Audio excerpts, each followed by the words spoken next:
السلام عليكم ورحمة الله وبركاته. بسم الله والحمد لله والصلاة والسلام على أشرف المخلوقين وعلى آله وصحبه أجمعين، أما بعد، فأعوذ بالله من الشيطان الرجيم. بسم الله الرحمن الرحيم. يا أيها الذين آمنوا اتقوا الله حق تقاته ولا تموتن إلا وأنتم مسلمون. يا رب بالمصطفى بلغ مقاصدنا واغفر لنا ما مضى يا واسع الكرم مولاي.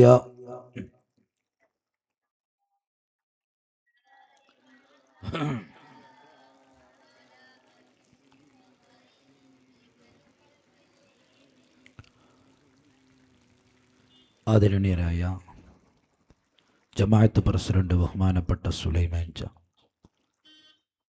അതുപോലെ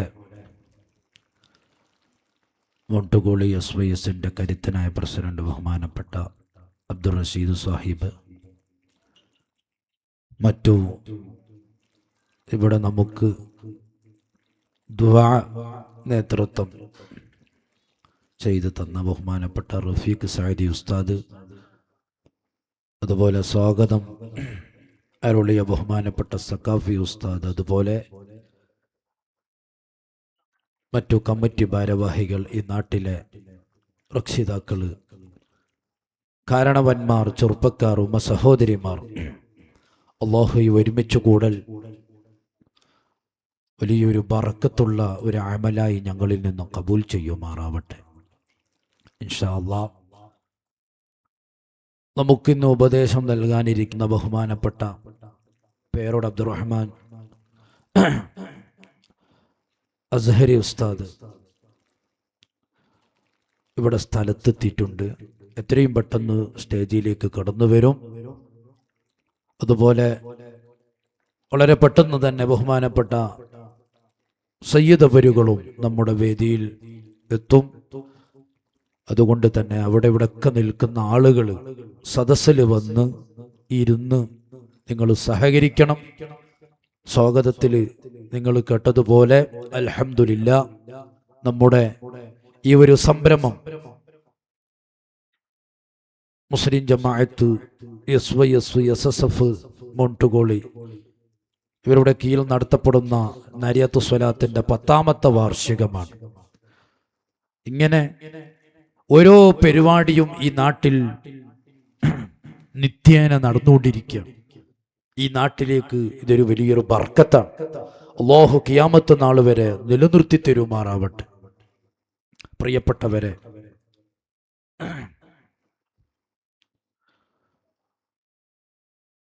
നാം ഏറ്റവും കൂടുതൽ ഈ അവസാന കാലത്ത് പേടിക്കേണ്ടത്, ഏറ്റവും കൂടുതൽ നാം ശ്രദ്ധിക്കേണ്ടത് നമ്മുടെ വളർന്നു വരുന്ന തലമുറയെക്കുറിച്ചാണ്, നമ്മളുടെ മക്കളെക്കുറിച്ചാണ്. വല്ലാത്ത വിഷമമാണ്.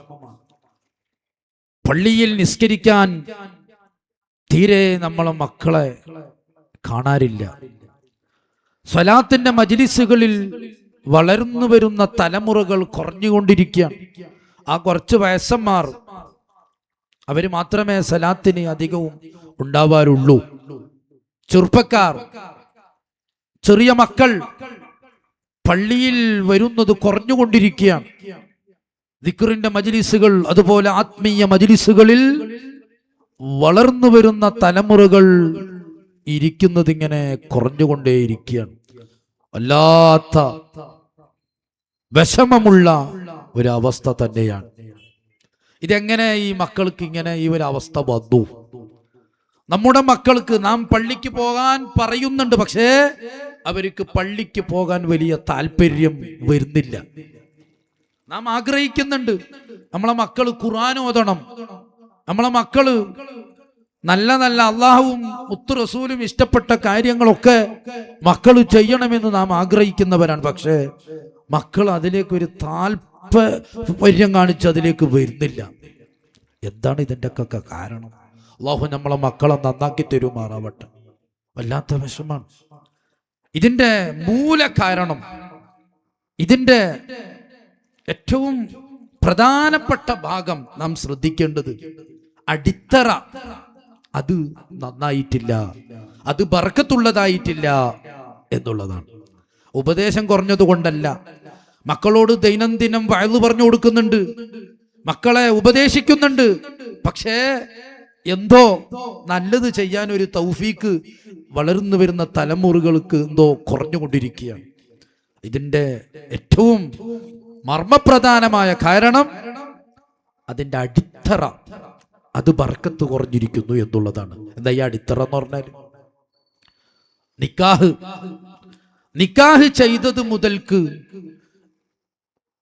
നമ്മളെ മക്കളെ നാം ശ്രദ്ധിച്ചില്ല എന്നുള്ളതാണ് ഇതിൻ്റെ മൂല കാരണം. അൽഹംദുലില്ലാഹ് ഇപ്പോ ഈ വിഷയം ഞാൻ ഇവിടെ പറയാൻ കാരണം, ജംഇയ്യത്തുൽ ഉലമയുടെ നേതൃത്വത്തിൽ വിവിധ സ്ഥലങ്ങളിൽ മാതൃകാപരമായ വിവാഹത്തെക്കുറിച്ച് നല്ല ക്ലാസുകൾ നടന്നുകൊണ്ടിരിക്കുകയാണ്,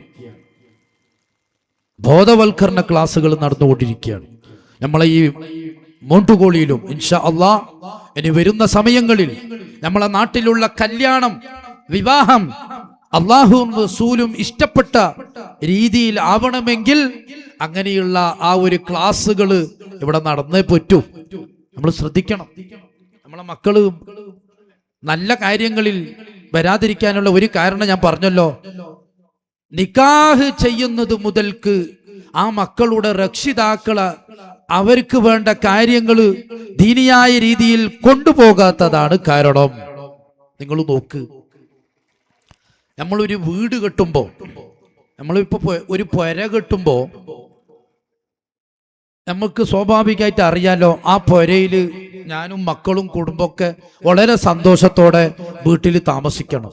അപ്പോ പുരയിൽ നല്ല ബർക്കത്ത് വേണം. അതുകൊണ്ട് എന്ത് വേണം? ആ പുരക്കുള്ള തുടക്കം, അതിനുള്ള തറക്കല്ലിടൽ, അതിൻ്റെ ഫൗണ്ടേഷൻ, അതിന് തറക്കല്ലിടൽ, അത് നമ്മൾ നല്ല സാദാത്യങ്ങളെയും ആലിമീങ്ങളൊക്കെ കൊണ്ടുവന്ന് നല്ല സമയം കണ്ടെത്തി നല്ല ബർക്കത്തോടെ നമ്മൾ വീടിന്റെ തറക്കല്ല് നമ്മൾ ഇടും. എന്താ കാരണം? നമുക്കതിൽ മരിക്കുന്നവരെ ജീവിക്കണം, നല്ല ബർക്കത്തോടെ ജീവിക്കണം. എന്നാ നിങ്ങൾ നോക്ക്, അതുപോലെയുള്ള ഒരു തറക്കല്ലിടലല്ലേ വരുന്ന തലമുറക്ക്, വരുന്ന ഒരു സമൂഹത്തിന് ഒരു തറക്കല്ലിടലാണ് ഈ വിവാഹം എന്ന് പറയുന്നത്, അല്ലെ? പുരക്ക് ഇടുന്ന തറക്കല്ലിനേക്കാൾ ഏറ്റവും മർമ്മപ്രധാനമായത് വരുന്ന തലമുറക്കുള്ള ഒരു തറക്കല്ലിടലാണ് ഈ വിവാഹ ചടങ്ങ്. അത് നല്ല സമയത്ത് നല്ല രീതിയിൽ ആ തറക്കല്ല് ഇട്ടില്ല എങ്കിൽ വളർന്നു വരുന്ന തലമുറയിൽ ബർക്കത്ത് കാണൂല. അവരോട് പിന്നെ വയലു പറഞ്ഞു കൊടുത്തിട്ടൊന്നും അവര് നന്നാവൂല. അപ്പൊ ആദ്യം തറക്കല്ലിടുമ്പോ നല്ല ബർക്കത്തുള്ള ഒരു സാഹചര്യം ഉണ്ടാവണം. എന്താണ് ഈ വിവാഹത്തിന്റെ തറക്കല്ലിടുക എന്നൊക്കെ പറഞ്ഞാല്? വിവാഹത്തിന്റെ തുടക്കം എവിടുന്നാ തുടങ്ങുന്നത്? നിങ്ങൾ നോക്ക്. വിവാഹ ആലോചന, ഏകദേശം വിവാഹത്തിന്റെ തറക്കല്ലിടുക എന്ന് പറഞ്ഞാൽ അവിടുന്നാ തുടങ്ങുക. കല്യാണ ആലോചന നടത്തുന്നത് മുതൽക്കാണ് അതിൻ്റെ ഒരു തുടക്കം. അപ്പൊ ആ സമയം മുതൽക്കേ അള്ളാഹു റസൂൽ ഇഷ്ടപ്പെട്ട രീതിയിലായി കിട്ടണം. അൽഹംദുലില്ലാഹ് നമ്മളെ മോണ്ടുകോളി നാട്ടിലൊക്കെ ഉസ്താദുമാരോടും ബന്ധപ്പെട്ട ആളുകളോടും കല്യാണം കഴിക്കുന്ന ചെക്കനും അവരുടെ കുടുംബക്കാരും കല്യാണം കഴിയാൻ പോകുന്ന ആ സ്ത്രീയും അവർ ബന്ധപ്പെട്ട ആളുകളൊക്കെ നല്ല ദിവസം നല്ല ഒരു സാഹചര്യമൊക്കെ ചോദിച്ച് മനസ്സിലാക്കിയിട്ടാണ് മോണ്ടുകോളിലൊക്കെ, ഒരുപാട് നാടുകളിൽ അങ്ങനെയാണ്. എന്നാലും ഒരുപാട് അബദ്ധങ്ങൾ എന്താകുന്നുണ്ട്, സംഭവിക്കുന്നുണ്ട്. വിവാഹത്തിന്റെ തുടക്കം ഏകദേശം വിവാഹ ആലോചന നടത്തുന്ന സമയമാണ്. അപ്പൊ സ്വാഭാവികമായിട്ട് എവിടുന്നാ തുടങ്ങണം? എൻ്റെ മോൾക്ക് നല്ലൊരു പുതിയാപ്പള വേണം, എൻ്റെ മോൻക്ക് നല്ലൊരു പെണ്ണ് വേണം. അപ്പൊ പെണ്ണ് എങ്ങനെ ഉള്ളതായിരിക്കണം? അവിടുന്ന് തുടങ്ങണം. വിവാഹത്തിന്റെ വിഷയം വളർന്നു വരുന്ന തലമുറയിൽ നല്ല ബർക്കത്തുണ്ടാവണമെങ്കിൽ വിവാഹ ആലോചന നടത്തുമ്പോൾ തന്നെ നാം ശ്രദ്ധിക്കണം. ഫിഖ്, ഇസ്ലാം അതിനൊരു റൂട്ട് നമുക്ക് പഠിപ്പിച്ചു തന്നിട്ടുണ്ട്. ഞാൻ എൻ്റെ മോൻക്ക് എങ്ങനത്തെ പെണ്ണെ തെരഞ്ഞെടുക്കണം, ഇസ്ലാം അതിന് വെച്ച കണ്ടീഷൻ അവസാനം വെച്ചത് നല്ല ദീനുള്ള പെണ്ണ്, നല്ല സ്വാലിഹത്തായ പെണ്ണ്, ഒതുക്കമുള്ള അടക്കമുള്ള നല്ല തറവാട്ടിലുള്ള നല്ല പെണ്ണ്. അതാണ് നമ്മൾ കാര്യമായി പെണ്ണിന്റെ കാര്യത്തിൽ ശ്രദ്ധിക്കേണ്ടത്. ഇല്ല എങ്കിൽ എൻ്റെ മോന് കെട്ടിവരുന്ന പെണ്ണിന് അങ്ങനെ ഒരു ദീനില്ല എങ്കിൽ എൻ്റെ ജീവിതവും എൻ്റെ മകന്റെ ജീവിതമൊക്കെ നശിച്ചു പോകും. അപ്പൊ വിവാഹാലോചനയിൽ തന്നെ ശ്രദ്ധിക്കണം. അതുപോലെ എൻ്റെ മകൾക്ക് ഒരു ചെക്കനെ കണ്ടെത്തുമ്പോ ആ ഭർത്താവ് എങ്ങനെയുള്ളവനായിരിക്കണം? മഹർ കൊടുക്കാൻ കഴിവുള്ളവനായിരിക്കണം. അത് ഇസ്ലാം കണ്ടീഷൻ വെച്ചതാ. അവനിക്ക് മഹർ കൊടുക്കാൻ കഴിവുണ്ടോ? അതൊക്കെ ഇപ്പൊ അൽഹംദുലില്ലാ അങ്ങനെയുള്ള കഴിവുള്ളവരാണ് അധികവും. പിന്നെ ഞാൻ എൻ്റെ മകൾക്കൊരു ചെക്കനെ നോക്കുമ്പോ ആ തെരഞ്ഞെടുക്കപ്പെടുന്ന ആ വരന് എൻ്റെ മകളെ നോക്കാൻ പറ്റുമോ? എൻ്റെ മകളെ ചെലവൊക്കെ കൊടുത്ത് വേണ്ട വസ്ത്രങ്ങളൊക്കെ വാങ്ങിക്കൊടുത്ത് ശരിക്കും നോക്കാൻ പറ്റുമോ? ആ കാര്യം ബാപ്പ ശ്രദ്ധിക്കണം. മറ്റൊന്ന്, എൻ്റെ മകളെ കെട്ടാൻ പോകുന്ന ചെക്കൻ നല്ല ദീനുള്ള ചെക്കനാവണം. അത് അങ്ങോട്ടും ശ്രദ്ധിക്കണം. പെണ്ണെ തെരഞ്ഞെടുക്കുമ്പോ മാത്രം പെണ്ണ് ദീനുള്ളതായിരിക്കണം. ചെക്കനെ തെരഞ്ഞെടുക്കുമ്പോ ഉപ്പ ആലോചിക്കണം, അന്വേഷിക്കണം. എൻ്റെ മോളെ കെട്ടാൻ പോകുന്ന ചെക്കന് നിസ്കരിക്കുന്നവനാണോ? നിങ്ങൾ നോക്ക്, നമ്മള് പെട്ടോന്നുണ്ട്. എവിടെ അറിയോ? ബ്രോക്കർമാരെ നമ്മൾക്ക് പറയും എൻ്റെ മോൾക്ക് വരുന്ന ഈ പുതിയാപ്പള എങ്ങനെയുണ്ട്? അപ്പൊ അധികം പറയുന്നത് മാഷാ അല്ലാ പുതിയാപ്പളുടെ ഉപ്പ, വലിയപ്പ, ഏട്ടന് ഉറക്കെ പള്ളിയിൽ തന്നെയാണ്, നല്ല നിസ്കാരാണ്. അപ്പൊ ഈ ചെക്കനെ ആഴ്ചയിൽ വരുന്ന്, റമദാനിലും ഉണ്ടാന്ന്, പെരുന്നാളിനും ഉണ്ടാന്ന്. അപ്പൊ നമുക്ക് റാഹത്താ, ഉപ്പ നിസ്കരിക്കുന്നുണ്ടല്ലേ, വലിയപ്പ നിസ്കരിക്കുന്നുണ്ട്, ഏട്ടനൊക്കെ പള്ളിയിലാണ്. നമ്മൾ ഇത് കണ്ടിട്ട് മതിയാക്കുകയാണ്. കേട്ട സംഭവമാണ്. അധികവും ഈ ചെക്കൻ്റെ ഉപ്പാമാർ പെർക്കാറല്ലേ നിസ്കരിക്കുന്നത്. പിന്നെ ചെക്കന് ഇടക്കിടക്ക് പള്ളിയിൽ വരുന്നുണ്ട്. അത് പോരാ. എൻ്റെ മകൾക്ക് ഞാൻ തെരഞ്ഞെടുക്കുന്ന ഭർത്താവ്, അവന് ഒന്നാമത്തെ നിബന്ധന അവൻ ദീനുള്ളവരായിരിക്കണം. അപ്പൊ ആദ്യം ഈ വിവാഹത്തിന്റെ തറക്കല്ലിടൽ, വിവാഹാലോചന, അത് അള്ളാഹു റസൂല് പറഞ്ഞ രീതി അങ്ങനെയാ. ആ രീതിയിൽ തന്നെ ആദ്യം നാം ശ്രദ്ധിച്ചിരിക്കണം. നോക്ക്, ഇപ്പോ രണ്ട് കുടുംബം അവസാനം പറഞ്ഞു ഉറപ്പിച്ച് തൃപ്തിപ്പെട്ട് ഇഷ്ടപ്പെട്ട് അവസാനം ഒരു ഖിത്ബത്തുൻ നിക്കാഹ് ഉണ്ട്. എന്താ അങ്ങനെ പറഞ്ഞാല്? വിവാഹ നിശ്ചയം. അൽഹംദുലില്ലാ നമ്മൾ ഈ നാട്ടിലൊക്കെ അതിൻ്റെതായ റൂട്ടിൽ നടന്നു കാണുന്നുണ്ട്. വിവാഹ നിശ്ചയം, അതിന്റെ ഔദ്യോഗികമായ ഒരു നിശ്ചയമുണ്ട്. രണ്ട് ടീമും ഒന്ന് ഉറപ്പിച്ചാൽ ചെക്കന്റെ ടീമുകാർ പെണ്ണിന്റെ പേർക്ക് വരും, അല്ലെങ്കിൽ അങ്ങോട്ട് പോവും. അപ്പൊ രണ്ട് കുടുംബവും അങ്ങോട്ടും ഇങ്ങോട്ടും സംസാരിക്കുന്ന ഒരു രീതി. അവിടെയും നഷ്ടപ്പെട്ടു പോകുന്ന സുന്നത്ത് എന്താ? വിവാഹ നിശ്ചയം, ഖിത്ബത്തുൻ നിക്കാഹ്, ഒരു ഔദ്യോഗിക നിശ്ചയം തുടങ്ങേണ്ടത് ബിസ്മി, ഹംദ്, സ്വലാത്ത്, തഖ്വ കൊണ്ടുള്ള വസിയത്ത്, അതൊക്കെ ചൊല്ലിയിട്ടാവണം തുടങ്ങേണ്ടത്. അതാ അതിന്റെ സുന്നത്ത്. അത് ഉസ്താദ്മാരെ വിളിച്ചില്ലെങ്കിൽ അതൊന്നും ഉണ്ടാവൂല.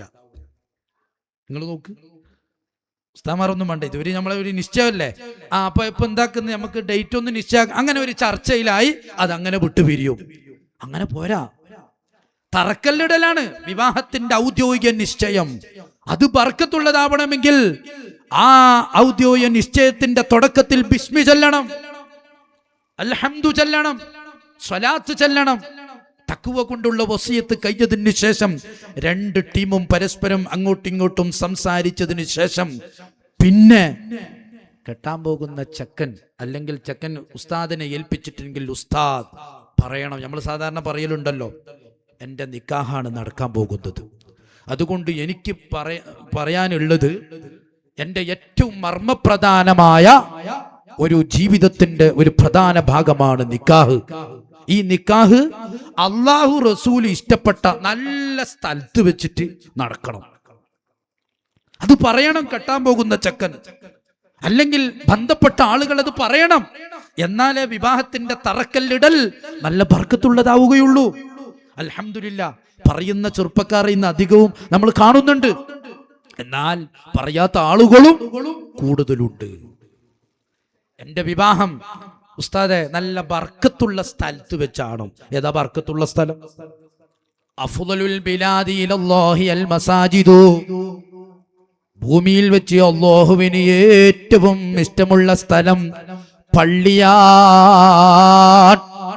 മോനെ, നിന്റെ നിക്കാഹ് നടക്കാൻ അല്ലാഹും റസൂലും ഏറ്റവും ഇഷ്ടപ്പെടുന്ന സ്ഥലമുണ്ടെങ്കിൽ അത് പള്ളിയിലാകുന്നു.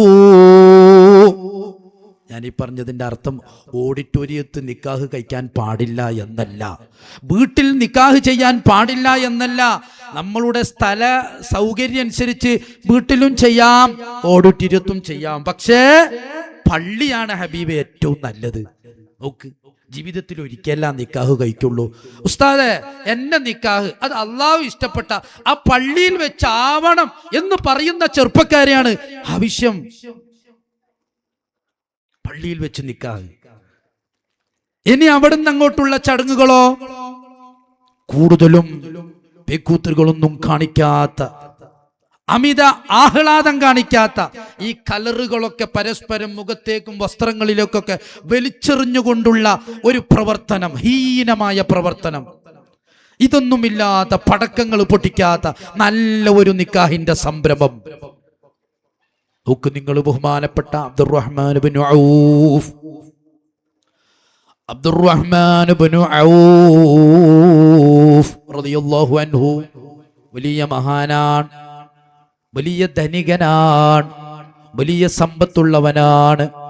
ആ അബ്ദുറഹ്മാൻ ഇബ്നു ഔഫ് റളിയല്ലാഹു അൻഹു മക്കയിൽ വെച്ച് ജീവിക്കുമ്പോൾ മക്കയിലുള്ള സ്വഹാബികളുടെ കൂട്ടത്തിൽ ഏറ്റവും വലിയ ധനികനായിരുന്ന ബഹുമാനപ്പെട്ട ഔഫ് ഇബ്നു മഹാനായ അബ്ദുറഹ്മാൻ ഇബ്നു ഔഫ് റളിയല്ലാഹു അൻഹു, മുത്തുനബിയും സ്വഹാബികളും മദീനയിലേക്ക് ഹിജറ പോയപ്പോ അബ്ദുറഹ്മാൻ ഇബ്നു ഔഫ് റളിയല്ലാഹു അൻഹു മദീനയിലേക്ക് ഹിജറ പോയി.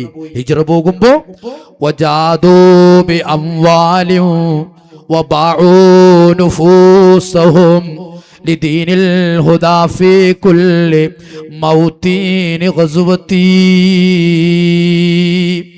മഹാനായ അബ്ദുറഹ്മാൻ ഇബ്നു ഔഫ് റളിയല്ലാഹു അൻഹുവിന് മക്കയിലുള്ള സമ്പത്തുകൾ മദീനയിലേക്ക് കൊണ്ടുപോകാൻ സാധിച്ചിട്ടില്ല.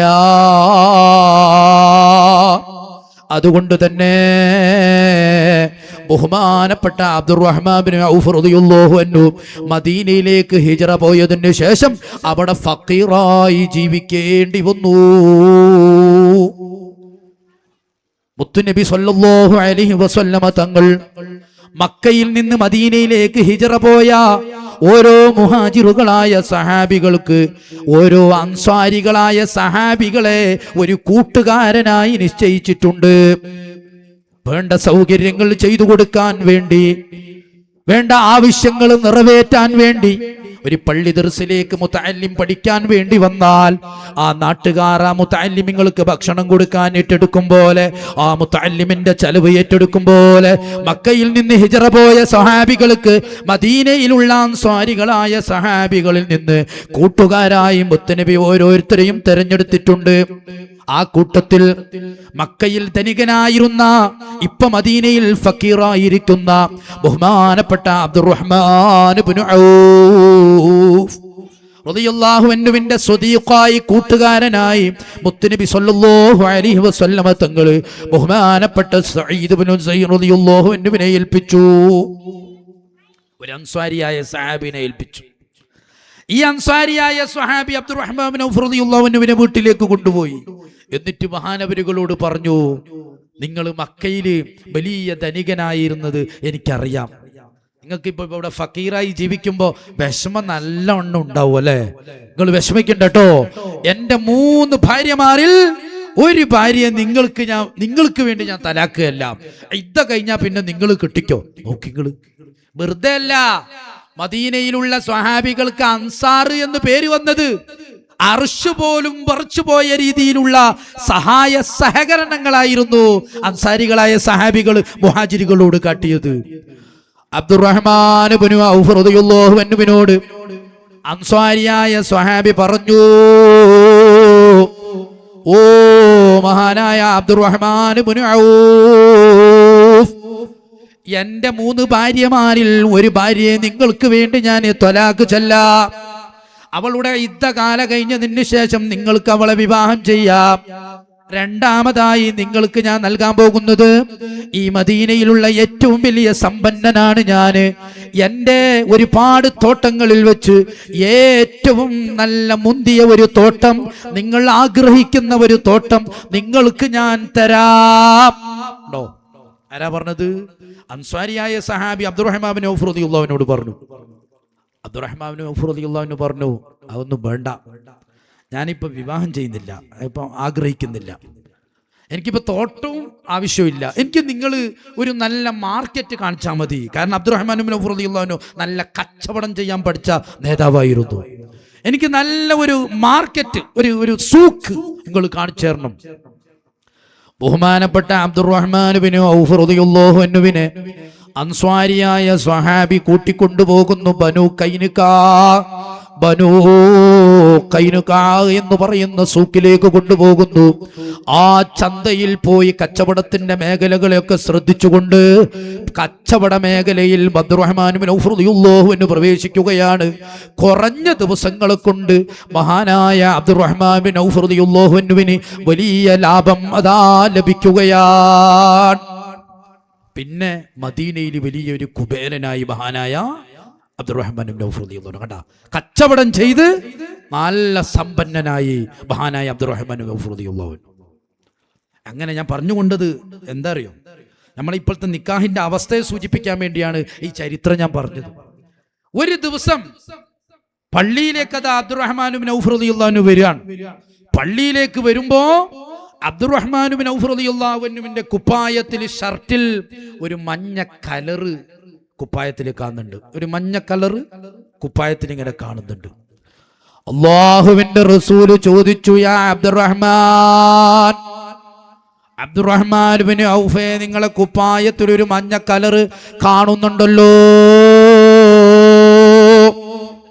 ഇതെന്താ നിങ്ങളെ ഷർട്ടിന് പറ്റിയ, നിങ്ങളെ കുപ്പായത്തിന് ഈ കളറ് എങ്ങനെയാ ആയത്? ബഹുമാനപ്പെട്ട അബ്ദുറഹ്മാൻ ബിൻ ഔഫ് റളിയല്ലാഹു അൻഹു മുത്തു നബിയോട് പറയുന്നു, നബിയേ, അത്തർ തേച്ചപ്പോൾ കറ വന്നതാണ് നബിയേ. ചില അത്തർ തേക്കുമ്പോൾ മഞ്ഞ കലർ വരുമല്ലോ. യാ റസൂലല്ലാഹ്, ഞാൻ ഇന്നലെ അത്തർ തേച്ചപ്പോൾ വന്ന ഒരു കലറാണ് നബിയെ. മുത്തുനബി അബ്ദുറഹ്മാൻ ബിൻ ഔഫിനോട് ചോദിച്ചു, ഒരു പ്രത്യേക തരം അത്തറൊക്കെ തേക്കാൻ എന്താ ഒരു വിശേഷമുണ്ടായത്? ആ സമയത്ത് അബ്ദുറഹ്മാൻ ബിൻ ഔഫ് റളിയല്ലാഹു അൻഹു മുത്തുനബിയോട് പറയുന്നു, യാ റസൂലല്ലാഹ്, ഇന്നലെ എന്റെ കല്യാണം കഴിഞ്ഞു നബിയേ. മുത്തുനബി പോലും കല്യാണം കഴിഞ്ഞത് അറിഞ്ഞിട്ടില്ല. ആ കാലത്ത് മദീനയിൽ വെച്ചുള്ള ഏറ്റവും വലിയ സമ്പന്നനായ അബ്ദുറഹ്മാൻ ഇബ്നു ഔഫ് റളിയല്ലാഹു അൻഹുവിന്റെ കല്യാണം മുത്തുനബി പോലും അറിഞ്ഞിട്ടില്ല. റസൂലുള്ളാഹി ഒന്ന് ചിരിച്ചുപോയി. വലിയ സമ്പന്നനായ അബ്ദുറഹ്മാൻ ബിൻ ഔഫ് റളിയല്ലാഹു അൻഹുവിന്റെ കല്യാണം എത്ര ലളിതമായിരുന്നു. അതാണ് ചെറുപ്പക്കാരെ നമ്മൾ മനസ്സിലാക്കേണ്ടത്. ആഡംബരങ്ങളും അമിതമായ ആവേശങ്ങളും കൂക്കുവിളികളും അതൊക്കെ വളർന്നു വരുന്ന മക്കൾക്ക് ബാധിക്കും. മക്കളുടെ ബർക്കത്ത് നഷ്ടപ്പെടും. വളരെ സ്നേഹത്തോടെ പറയാൻ, അതൊന്നും വേണ്ട. നല്ല സ്ഥലം തീരുമാനിക്കുക, പള്ളിയിൽ നിക്കാഹ്, നല്ല സാഹചര്യം മനസ്സിലാക്കുക, നല്ല സാദാത്യങ്ങളും ആലിമീങ്ങളുള്ള നല്ല സദസ്സ്, അങ്ങനെ വിവാഹത്തിന്റെ തറക്കല്ലിടൽ ബറക്കത്തുള്ളതായാൽ നമ്മുടെ മക്കൾ രക്ഷപ്പെടും. അല്ല എങ്കിൽ എത്ര വഅ്ള് പറഞ്ഞു കൊടുത്തിട്ടും അത് ഒരു കാര്യവും അതിലുണ്ടാവുകയില്ല. ഞാൻ വളരെ ചുരുക്കി പറയാണ്. ഇനി മറ്റൊരു പ്രധാനപ്പെട്ട കാര്യം, കല്യാണമൊക്കെ കഴിഞ്ഞ് ഭാര്യയും ഭർത്താവൊക്കെ ബന്ധപ്പെട്ട് ഭാര്യ അങ്ങ് ഗർഭിണിയായാൽ, എന്റെ സഹോദരിമാർ ഇത് പ്രത്യേകം ശ്രദ്ധിക്കണം, ഭാര്യ ഗർഭിണിയായാൽ ഗർഭിണിയായ സമയത്ത് ചില സൂറത്തുകൾ ഓതേണ്ടതുണ്ട്. അതൊക്കെ ഈ കാലഘട്ടത്തിൽ അങ്ങനെ ഓതൽ വളരെ കുറവാണ്. അതുകൊണ്ടാ മക്കൾക്ക് ബർക്കത്തില്ലാത്തത്. കാരണം ഗർഭത്തിലിരിക്കുന്ന കുട്ടിയുടെ കേൾവിക്ക് വല്ലാത്ത പവറാണ്, കാഴ്ചക്ക് വലിയ പവറില്ല. ഒരു ഉമ്മ ഒരു കുട്ടിയെ പ്രസവിച്ചു കഴിഞ്ഞാൽ ചിലപ്പോൾ ദിവസങ്ങൾ കഴിഞ്ഞിട്ടായിരിക്കും നല്ല രീതിയിൽ ആ കുട്ടി കാണുക. എന്നാൽ ശാസ്ത്രം തെളിയിച്ചു കഴിഞ്ഞിട്ടുണ്ട്, ഒരു കുട്ടിയുടെ കേൾവിയുടെ പവർ ഗർഭത്തിൽ ഇരിക്കുമ്പോൾ തന്നെ അത് വല്ലാത്ത പവർ തന്നെ. അതുകൊണ്ട് റസൂലുള്ള പഠിപ്പിച്ചിട്ടുണ്ട്, ഗർഭത്തിലിരിക്കുന്ന സമയത്ത് ഗർഭിണിയായ പെണ്ണുങ്ങൾ ഒരുപാട് സൂറത്തുകൾ ഓതേണ്ടതുണ്ട്. സൂറത്തുൽ ഇൻഷിഖാഖ്, സൂറത്തുൽ ഇൻഫിതാർ, ഇങ്ങനെ തുടങ്ങിയ ഒരുപാട് സൂറത്തുർ റഅദ്, ഒരുപാട് സൂറത്തുകൾ അവർ ഓതേണ്ടതുണ്ട്.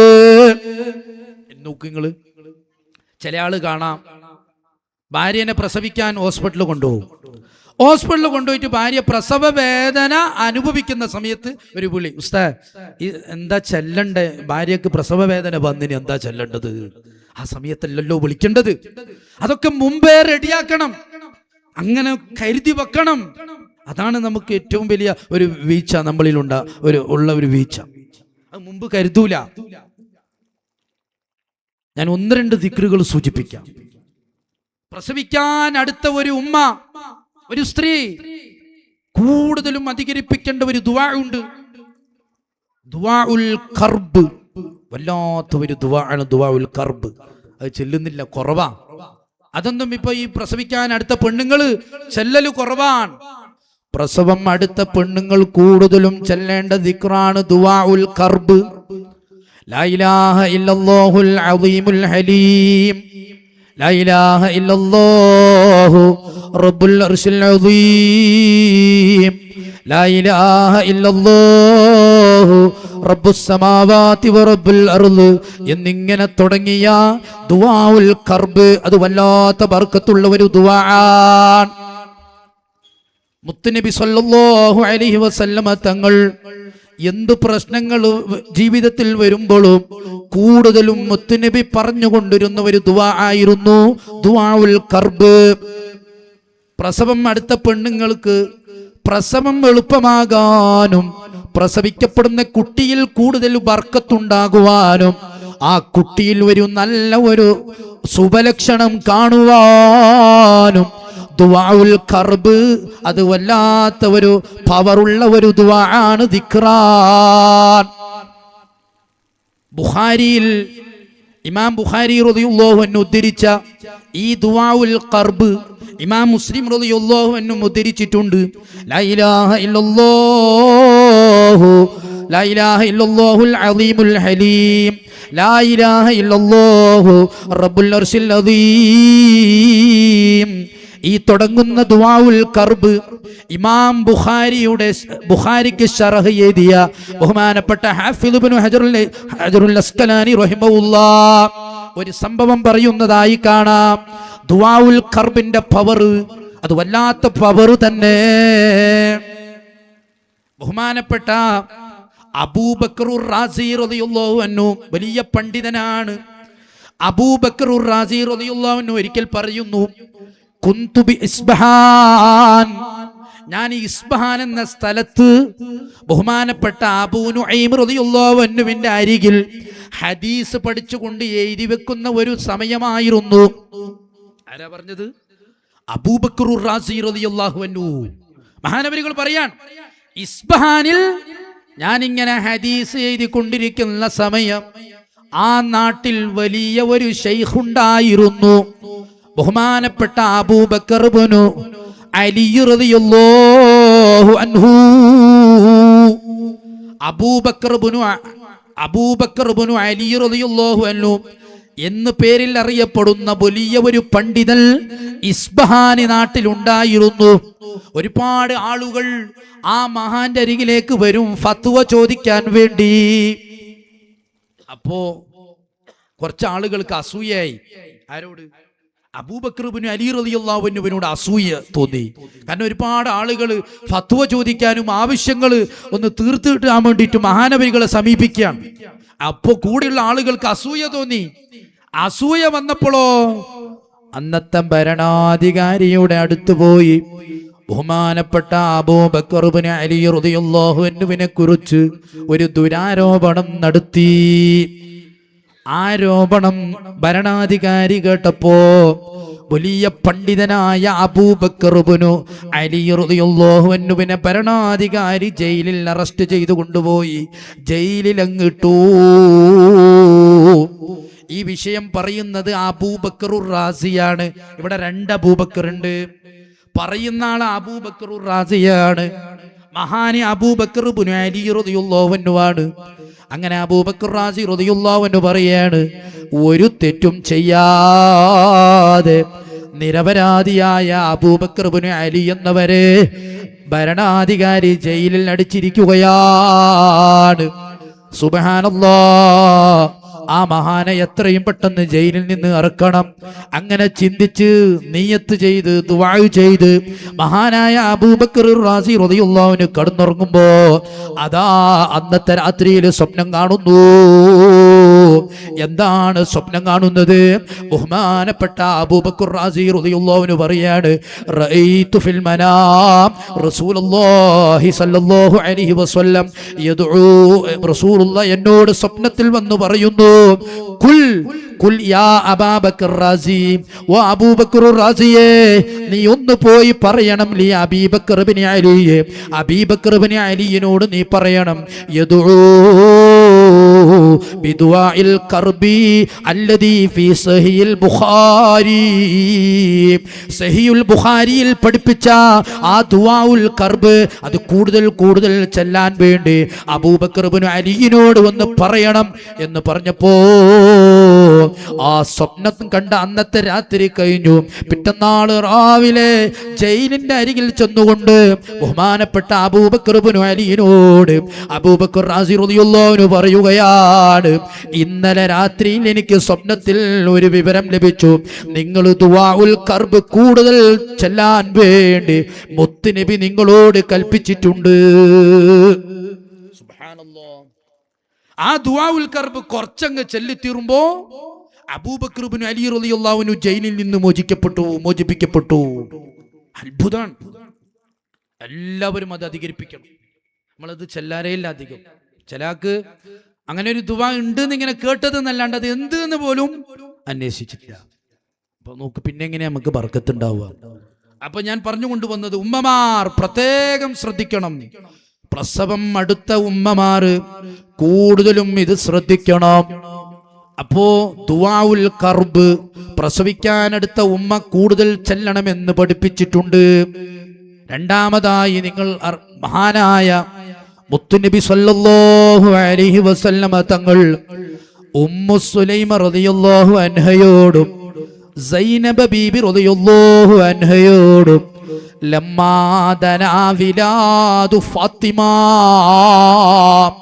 ഫാത്തിമ ബീബി റളിയല്ലാഹു അൻഹക്ക് പ്രസവ വേദന എടുത്തപ്പോൾ, ഫാത്തിമ ബീബി പ്രസവിക്കാനായപ്പോൾ ഉമ്മു സലമയോടും സൈനബ ബീബിയോടും റസൂലുള്ളാഹി പഠിപ്പിക്കുകയാണ്, അന്തഅ്തിയാ ഫാത്തിമ ഫതഖറഅ ഇൻദഹാ ആയത്തുൽ കുർസി. ഓ ഉമ്മു സലമ, ഓ സൈനബ, പ്രസവിക്കാനടുത്ത ഫാത്തിമയുടെ അരികിൽ പോയി ആയത്തുൽ കുർസി ഓതണം കേട്ടോ. അപ്പൊ പ്രസവിക്കാനടുത്ത പെണ്ണുങ്ങളുടെ അരികിൽ വെച്ച് അടുത്തുള്ള സ്ത്രീകളാവട്ടെ, അടുത്തുള്ള ആങ്ങളെയാവട്ടെ, ഭർത്താവട്ടെ, ആയത്തുൽ കുർസി കൂടുതൽ ഓതാൻ വേണ്ടി മുഹമ്മദുർ റസൂലുള്ളാഹി. ഇത് ശ്രദ്ധിക്കുന്നില്ല. പ്രസവം അടുത്ത ഭാര്യയുടെ അരികിൽ വെച്ച് ഒരു ഭർത്താവ് ഇത് ഓതാൻ വേണ്ടി ശ്രമിക്കുന്നില്ല. പ്രസവ വേദന ലഭിച്ച മകളുടെ അരികിൽ വെച്ച് ഉമ്മ ഇത് ചൊല്ലുന്നില്ല, ഉമ്മ ആയത്തുൽ കുർസി ഓതുന്നില്ല. മുത്തുനബി പഠിപ്പിക്കുകയാണ്. അതുപോലെ തന്നെ കുൽ അഊദു ബിറബ്ബിൽ ഫലക്കും കുൽ അഊദു ബിറബ്ബിന്നാസും. ഇത് രണ്ടും പ്രസവം അടുത്ത സ്ത്രീയുടെ അരികിൽ വെച്ച്, ഫാത്തിമയുടെ അരികിൽ വെച്ച് നിങ്ങൾ ഓതണമെന്ന് മുഹമ്മദുർ റസൂലുള്ളാഹി. ഉണ്ടോ? അപ്പൊ ഇത് നമ്മൾ മറക്കാൻ പാടില്ല. അതിന്റെ പുറമെ സൂറത്തുൽ അഅറാഫിൽ 54-ാമത്തെ ഒരു ആയത്തുണ്ട്. ഇന്ന റബ്ബക്കുമുല്ലാഹുല്ലദീ ഖലഖസ്സമാവാതി, അങ്ങനെ തുടങ്ങുന്ന ഒരു ആയത്ത്. സൂറത്തുൽ അഅറാഫ് 54-ാമത്തെ ആയത്ത്. ഇതും പ്രസവം അടുത്ത ഒരു സഹോദരിയുടെ അരികിൽ വെച്ച് ഓതണമെന്ന് മുഹമ്മദുർ റസൂലുള്ളാഹി. ഞാൻ ചോദിക്കട്ടെ, നമ്മളെ കുടുംബത്തിൽ ആരെങ്കിലും പ്രസവം എടുത്ത് ഹോസ്പിറ്റലിൽ കഴിയുമ്പോൾ അടുത്തുള്ള പെണ്ണുങ്ങൾ ഇതൊക്കെ ഓതുവോ? അതല്ല ഇപ്പൊ എങ്ങനെയാ ഓതുക? അതൊന്നുമില്ല. ഹോസ്പിറ്റലായാലും ഒരു പ്രയാസവും ഇല്ല, ഓതാൻ നല്ല സൗകര്യമുണ്ട്. ഓതാൻ എന്താ ഇപ്പൊ വിഷമം? നമ്മൾ നേരത്തെ ഒരുങ്ങണം, അതാ വിഷയം. ആ സമയത്ത് ഫോൺ വിളിച്ച് ഉസ്താദിനോട് ചോദിച്ചാൽ എന്തൊക്കെ ഓതണം, അതൊന്നും തലക്ക് പോവില്ല. അപ്പൊ അത് മുമ്പേ കരുതി വെക്കണം. അതുകൊണ്ടാണ് ഉമ്മമാർ ഇരിക്കുന്ന സദസ്സിൽ ഇത് പ്രത്യേകം ഞാൻ പറയാൻ കാരണം. ഇതെന്തിനാ പറഞ്ഞേ? പ്രസവം അടുത്ത ഒരു സ്ത്രീയുടെ അരികിൽ വെച്ച് ആയത്തുൽ കുർസി ഓതുമ്പോ, ദുആഉൽ കർബ് ചെയ്യും, അത് നിർവഹിക്കുമ്പോ, മുഅവ്വിദത്തൈനി ഓതുമ്പോ, ഇതൊക്കെ ഓതുമ്പോ ആ കുട്ടിക്ക് പ്രത്യേകം ബർക്കത്ത് അതിലൂടെ ലഭിക്കുന്നു. പ്രസവിച്ചു കഴിഞ്ഞാൽ ഗർഭകാലത്ത് കേട്ടിരുന്ന ആ ഓത്തിന്റെ ബർക്കത്ത് ജീവിക്കുന്ന മക്കളിൽ കാണുമെന്ന് മഹാന്മാർ പഠിപ്പിച്ചിട്ടുണ്ട്. കണ്ടോ? അപ്പൊ അത് മറക്കാൻ പാടില്ല. നിങ്ങൾ നോക്ക്, ഇനിയൊരു ദുആ ഉണ്ട്. ഏതാണ് ദുആ? ദുആ യൂനുസ് അലൈഹിസ്സലാം. പ്രസവ വേദനയുള്ള സഹോദരിമാർ കൂടുതലും അധികരിപ്പിക്കേണ്ട ഒരു ദുആ ഉണ്ട്. ദുആ യൂനുസ് അലൈഹിസ്സലാം. ആ ദുആ സാധാരണ ദ്വാരക്കുന്ന സാധാരണ പെണ്ണുങ്ങളൊക്കെ ഈ ദുആ ദ്വാരക്കാരുണ്ട്. അങ്ങനെയാണ് അറിയാൻ സാധിച്ചത്. ലാ ഇലാഹ ഇല്ലാ അൻത സുബ്ഹാനക ഇന്നി കുന്തു മിനൽ ളാലിമീൻ.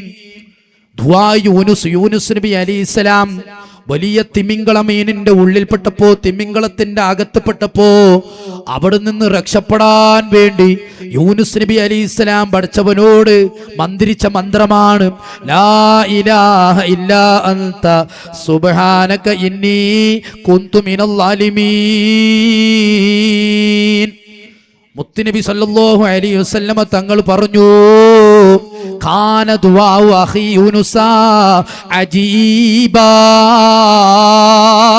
എന്റെ സഹോദരൻ യൂനുസ് നബിയുടെ പ്രാർത്ഥന വല്ലാത്ത അത്ഭുതമുള്ള പ്രാർത്ഥനയാണ്.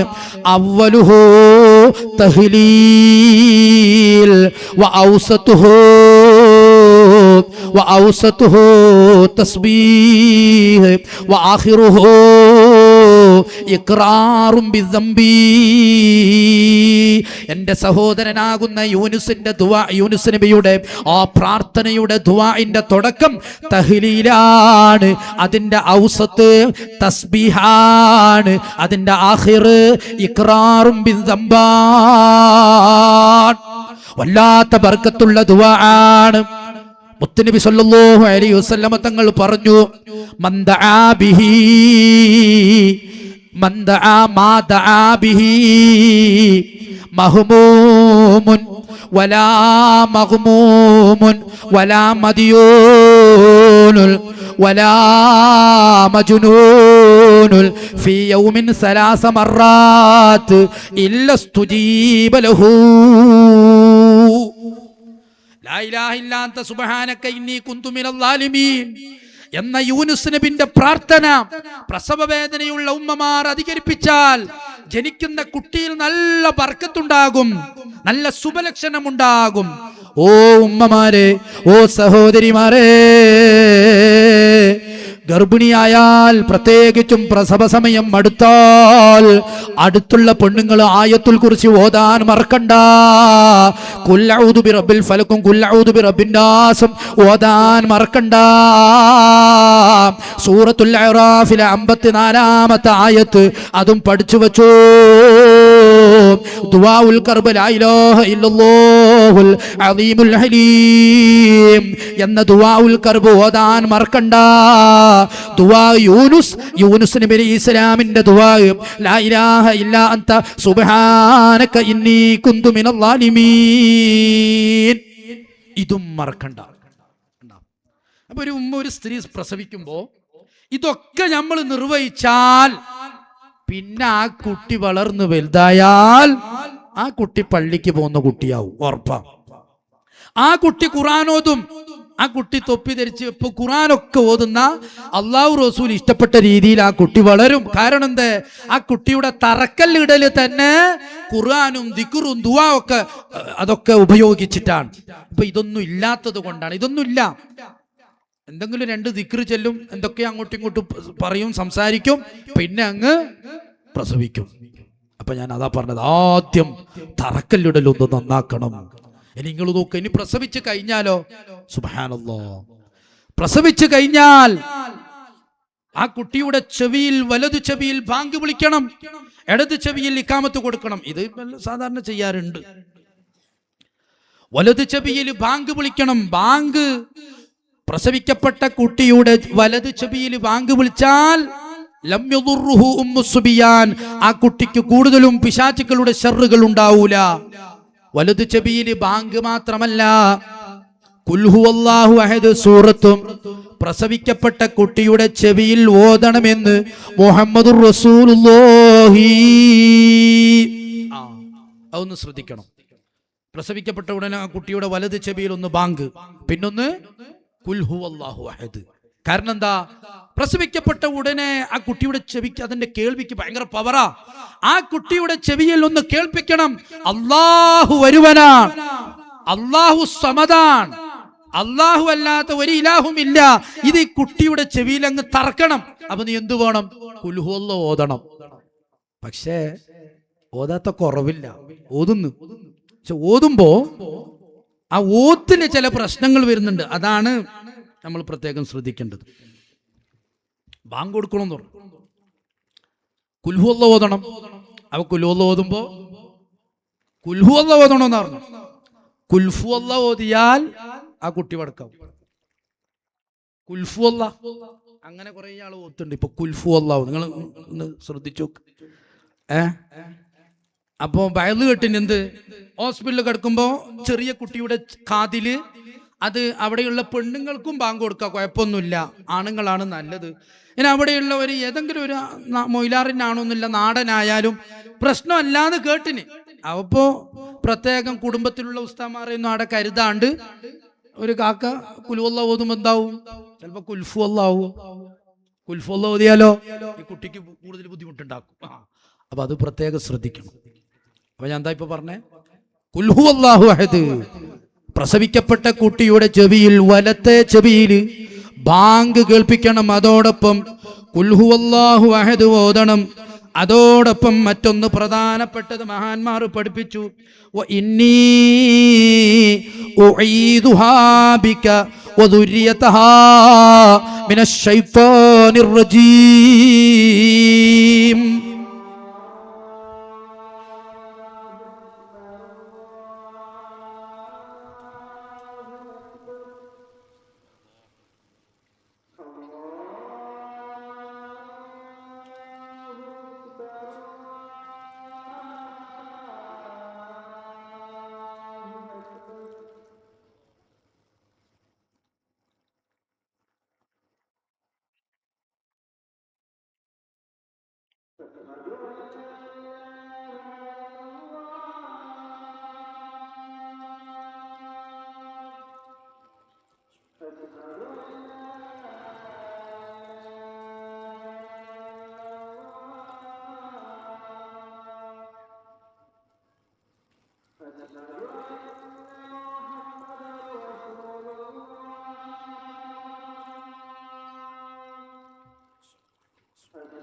അല്ലാഹു നമുക്ക് തൗഫീഖ് നൽകുമാറാവട്ടെ. അപ്പം ഞാൻ ഇതൊക്കെ എന്തിനാ പറഞ്ഞതെന്ന് വെച്ചാൽ, വളർന്നു വരുന്ന തലമുറയുടെ കാര്യങ്ങൾ ഓർത്തിട്ടാണ്.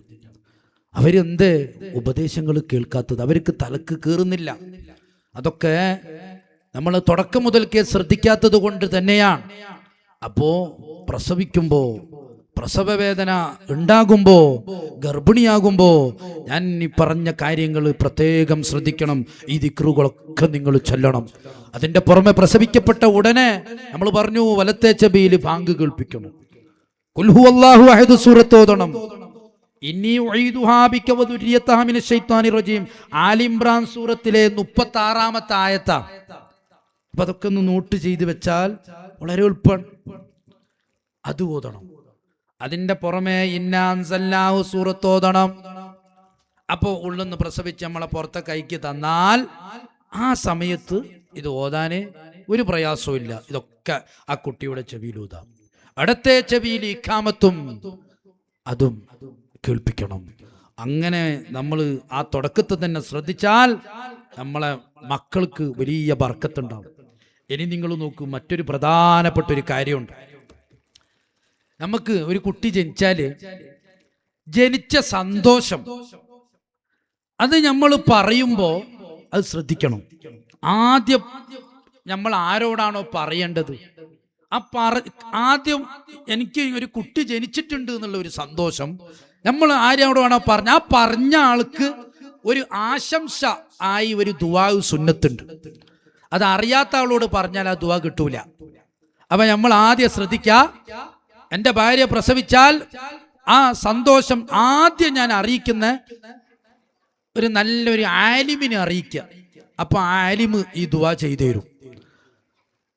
ഒരു സന്തോഷ വാർത്ത, കുട്ടി ജനിച്ചിട്ടുണ്ട് എന്നുള്ള സന്തോഷ വാർത്ത ആർക്കാണോ അറിഞ്ഞത് അവര് ആ രക്ഷിതാക്കൾക്ക് അറിയിച്ച ആളുകൾക്ക് ഒരു ആശംസ ദുആ അറിയിക്കലുണ്ട്. അതെന്താ? ആ ദുആ നമ്മൾ പഠിച്ചു നോക്കണം.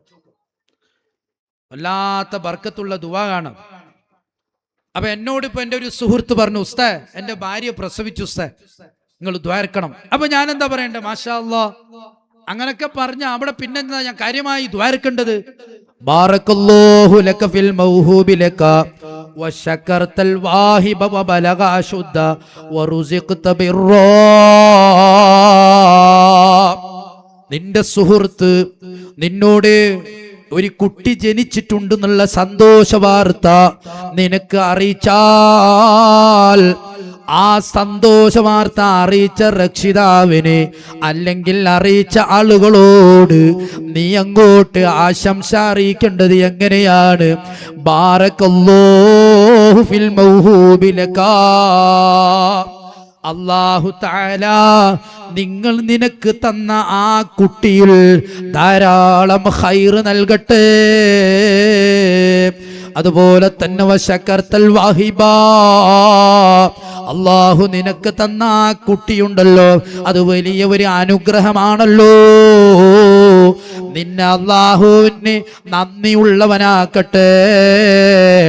അല്ല നിന്റെ ഈ ഒരു പ്രവർത്തനത്തില് റാളിയായ നിനക്ക് നിന്നെ അല്ലാഹക്കട്ടെ.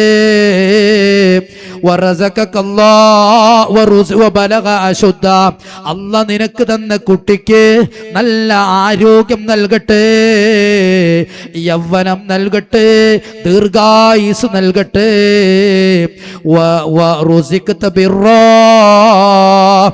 ഈ ജനിച്ച കുട്ടി വലുതാകുമ്പോ നിനക്കും നിന്റെ ഭാര്യക്കും ഗുണം ചെയ്യുന്ന ആളുകളെ കൂട്ടത്തില് അല്ല നിന്റെ കുട്ടിയെ പെടുത്തട്ടെ. ഈ ദുആ എത്ര ബർക്കത്താണ്. അപ്പൊ പ്രസവിച്ചു എന്ന് കുട്ടി, എനിക്ക് ഒരു കുട്ടി ജനിച്ചിട്ടുണ്ട് എന്നുള്ള സന്തോഷ വാർത്ത ആ രക്ഷിതാവ് അറിയിക്കുമ്പോ ഈ ദുആ നമ്മൾ അങ്ങോട്ട് ചെയ്തു കൊടുക്കണം. അല്ലാഹു തആല ഈ കാര്യങ്ങളൊക്കെ നിർവഹിക്കാൻ നമുക്ക് അല്ലാഹു ബർക്കത്ത് ചെയ്യുമാറാവട്ടെ. ഇനി മറ്റൊരു പ്രധാനപ്പെട്ട കാര്യം, ഇപ്പൊ പലപ്പോഴും ശ്രദ്ധിക്കാത്ത ഒരു കാര്യം, ശ്രദ്ധിക്കുന്നുണ്ട് പക്ഷെ അത് വേണ്ടതുപോലെ ആന്നില്ല. പ്രസവിക്കപ്പെട്ട ഉടനെ ചെല്ലേണ്ടത് നമ്മൾ പറഞ്ഞു. ഈ ദുആവും പറഞ്ഞു. അപ്പൊ ഒരു ഉസ്താദ് നമ്മളോട് പറഞ്ഞു ബാറക്കല്ലാഹു ബിൽ മൗഹൂബി ലക. അങ്ങനെ ഒരു ഉസ്താദ് ദുആ ചെയ്തെന്നാൽ നമ്മൾ തിരിച്ചങ്ങോട്ട് ജസാക്കല്ലാഹു ഖൈറാ അങ്ങനെ പറയൊരു സുന്നത്താണ്. അപ്പൊ ഒരു കുട്ടിയുടെ പേരിൽ ഇങ്ങനെയുള്ള ഖൈറുകളൊക്കെ ചെയ്യുമ്പോൾ ആ കുട്ടി വലിയ ബർക്കത്തുള്ളതാവും. പക്ഷെ ഇതൊന്നും നമ്മൾ മനസ്സിലാക്കുന്നില്ല, ഇതൊന്നും നമ്മൾ ശ്രദ്ധിക്കുന്നുമില്ല. അതാണ് പ്രശ്നം. ഇനി നിങ്ങൾ നോക്ക്, പ്രസവിക്കപ്പെട്ട ഉടനെ ആ കുട്ടിക്ക് മധുരം തൊട്ടുകൊടുക്കൽ അതില്ലാന്നല്ല, ഉണ്ട്, എന്നാലും ചില ആളുകൾ അത് ശ്രദ്ധിക്കുന്നില്ല. തഹ്നീഖ്, ഒന്ന് മധുരം തൊട്ടുകൊടുക്കുക, അത് വലിയ ബർക്കത്താണ്. മുത്തുനബി സല്ലല്ലാഹു അലൈഹി വസല്ലം തങ്ങളുടെ അരികിലേക്ക് മഹദിയായ അസ്മാ ബീബി റളിയല്ലാഹു അൻഹ പറയാണ്, അബ്ദുല്ലാഹി ഇബ്നു സുബൈർ എന്ന എൻ്റെ കുട്ടി, ആ കുട്ടിയെ ഞാൻ ഗർഭം ചുമന്ന് പ്രസവിക്കാൻ സമയമായപ്പോ ഖുബായിൽ വെച്ച് ഞാൻ ഖുബായിലേക്ക് ചെന്നു. ഖുബായിൽ വെച്ച് ഞാൻ പ്രസവിച്ചു. പ്രസവിക്കപ്പെട്ട ആ കുട്ടിയെ റസൂലുള്ളാന്റെ അരികിലേക്ക് എത്തിച്ചു. അള്ളാന്റെ റസൂല് ഒരു കാരക്ക അങ്ങ് ചവച്ചു. കാരക്ക ചവച്ചു, അതിനെ ചതച്ചുകൊണ്ട് ആ ബർക്കത്താക്കപ്പെട്ട നീറ് എൻ്റെ ഈ പൊന്നുമോന്റെ നാവിൽ റസൂലുള്ള വെച്ചു കൊടുത്തു. ആ മധുരം അങ്ങ് തൊട്ടുകൊടുത്തു. അതുകൊണ്ട് തന്നെ ആ മധുരം തൊട്ടുകൊടുത്ത കാരണം കൊണ്ട് തന്നെ പിന്നീട് അബ്ദുല്ലാഹി ഇബ്നു സുബൈർ റളിയല്ലാഹു അൻഹു വലിയ ഖാരി ആയി പോയി. ഖാന മിൻ അഹ്ലിൽ ഫളിൽ വസ്സലാം. അബ്ദുല്ലാഹി ഇബ്നു സുബൈർ തങ്ങൾക്ക് വലിയ സ്ഥാനം ലഭിച്ചു പോയി. കാരണം റസൂലുള്ള മധുരം തൊട്ടുകൊടുത്ത കാരണമാണ് അതിന് ചില മഹാന്മാർ പറഞ്ഞത്. അതുപോലെ തന്നെ അബൂ തൽഹ റളിയല്ലാഹു അൻഹു അവിടുത്തെ മകൻ അബ്ദുല്ലാഹ് റളിയല്ലാഹു അൻഹുവിനെയും റസൂലുള്ളാഹിന്റെ അടുത്ത് പ്രസവിക്കപ്പെട്ട ഉടനെ എത്തിച്ചപ്പോ റസൂലുള്ള കാരക്കയുടെ മധുരം അങ്ങ് തൊട്ടുകൊടുത്തു. അബ്ദുല്ലാഹി ഇബ്നു അബീ തൽഹ, ഈ മഹാനവരികൾക്കും വലിയ ബർക്കത്തുണ്ടായി പോയി. അപ്പൊ എന്തു വേണം? ആദ്യം തന്നെ കരുതി വെക്കണം ഒരു കാരക്ക, ഒരു ഈത്തപ്പഴം. അതില്ലെങ്കിൽ മധുരമുള്ള ഏതു ആവും, തീ തൊടാത്ത സാധനം അതായിരിക്കണം പ്രസവിക്കപ്പെട്ട കുട്ടിക്ക് മധുരം തൊട്ടു കൊടുക്കാൻ. പക്ഷേ കാരക്ക അത് നമ്മൾ എടുത്തു വെക്കണം. അത് നമുക്ക് ഇപ്പൊ സാധിക്കുമല്ലോ. കാരക്കൊക്കെ ഒരു ബർക്കത്തുണ്ട്. അത് ചില ഇമാമിങ്ങൾ പറഞ്ഞതായി കാണാം. പ്രസവിക്കപ്പെട്ട കുട്ടിക്ക് വലിയ തങ്ങന്മാരെ കൊണ്ട്, വലിയ ആലിമീങ്ങളെ കൊണ്ട് കാരക്ക അത് ചതച്ച് അതിന്റെ നീര് കുട്ടിയുടെ നാവിൽ വെച്ചു കൊടുക്കുമ്പോൾ കാരക്കയെ പറ്റി റസൂലുള്ള പറഞ്ഞതെന്താ? കാരക്കമരം ഒരു മുഅ്മിനെ പോലെയാണ് റസൂലുള്ള പറഞ്ഞത്. കാരക്കമരം ഒരു മുഅ്മിനെ പോലെ. അപ്പൊ ഒരു മുഅ്മിനിനോട് ഉപമിച്ചതാണ് റസൂലുള്ള കാരക്കയെ. അപ്പൊ കാരക്കക്ക് വലിയ ശുഭലക്ഷണമുണ്ട്, തഫാവുലുണ്ട്. അതുകൊണ്ട് കാരക്ക തന്നെ സ്വാലിഹീങ്ങളായ ആളുകളിൽ നിന്ന് ഒരു മധുരം തൊട്ട് കുട്ടിക്ക് കൊടുക്കാൻ വേണ്ടി ഒന്ന് റെഡിയാക്കി വെക്കണേ. കാരക്കയും ഈത്തപ്പഴവും നിർബന്ധമാണെന്നല്ല ഈ പറഞ്ഞത്, അതിനൊരു ബർക്കത്തുണ്ട്. അപ്പൊ അത് തന്നെ ഒന്ന് കരുതി വെക്കണം, ഒന്ന് നേരത്തെ നമ്മൾ ശ്രദ്ധിച്ചു വെക്കണം. അള്ളാഹു നമുക്ക് തൗഫീഖ് നൽകുമാറാവട്ടെ. ഈ നിലക്ക് എല്ലാവിധ സുന്നത്തുകളും ചെറുപ്പത്തിൽ തന്നെ കുട്ടികളിലൂടെ നിർവഹിക്കപ്പെടുമ്പോൾ ആ കുട്ടി നല്ല ബർക്കത്തോടെ ആ കുട്ടി ജീവിക്കുകയാണ്.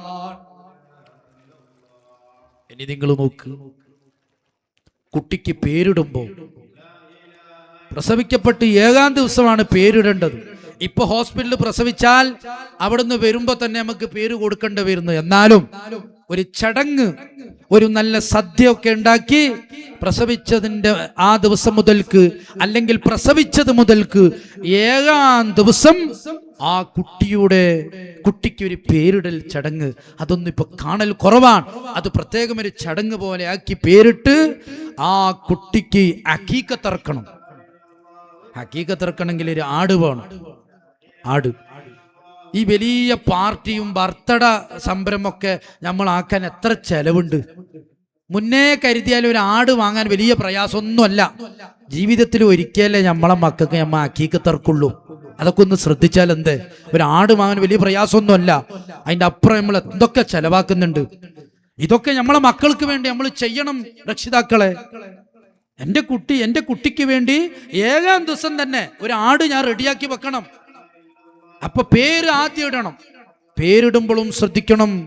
പേരിടുമ്പോ ആലിമീങ്ങളോടും വലിയ വലിയ കാര്യമായ ആളുകളോടും അതിന്റെ അർത്ഥം അറിഞ്ഞ് മനസ്സിലാക്കിക്കൊണ്ട് പേരിടണം. ഇല്ലെങ്കിൽ അതിന്റെ ഉത്തരവാദി വാപ്പയാണ്, ഉമ്മല്ല. ആങ്ങളെ പെരയിലുള്ള പെങ്ങന്മാർ ആരുമല്ല, ഈ കുട്ടിന്റെ വാപ്പാക്കാണ് പേരിടാനുള്ള അധികാരം. അപ്പൊ ഉപ്പ പെണ്ണുങ്ങളെല്ലാം പറയുന്നതനുസരിച്ച് ഉപ്പ തലാതാത്തി കൊടുത്താൽ ഉപ്പാനോടാണ് അതിന്റെ ആ ഉത്തരവാദിത്വം മൊത്തം ഉപ്പക്കാണുള്ളത്. അതുകൊണ്ട് ഉപ്പ് എന്ത് ചെയ്യണം? നേരത്തെ കാലത്ത് ഉസ്താദ്മാരോടൊക്കെ ചോദിച്ച അർത്ഥം മനസ്സിലാക്കി പേരിടണം.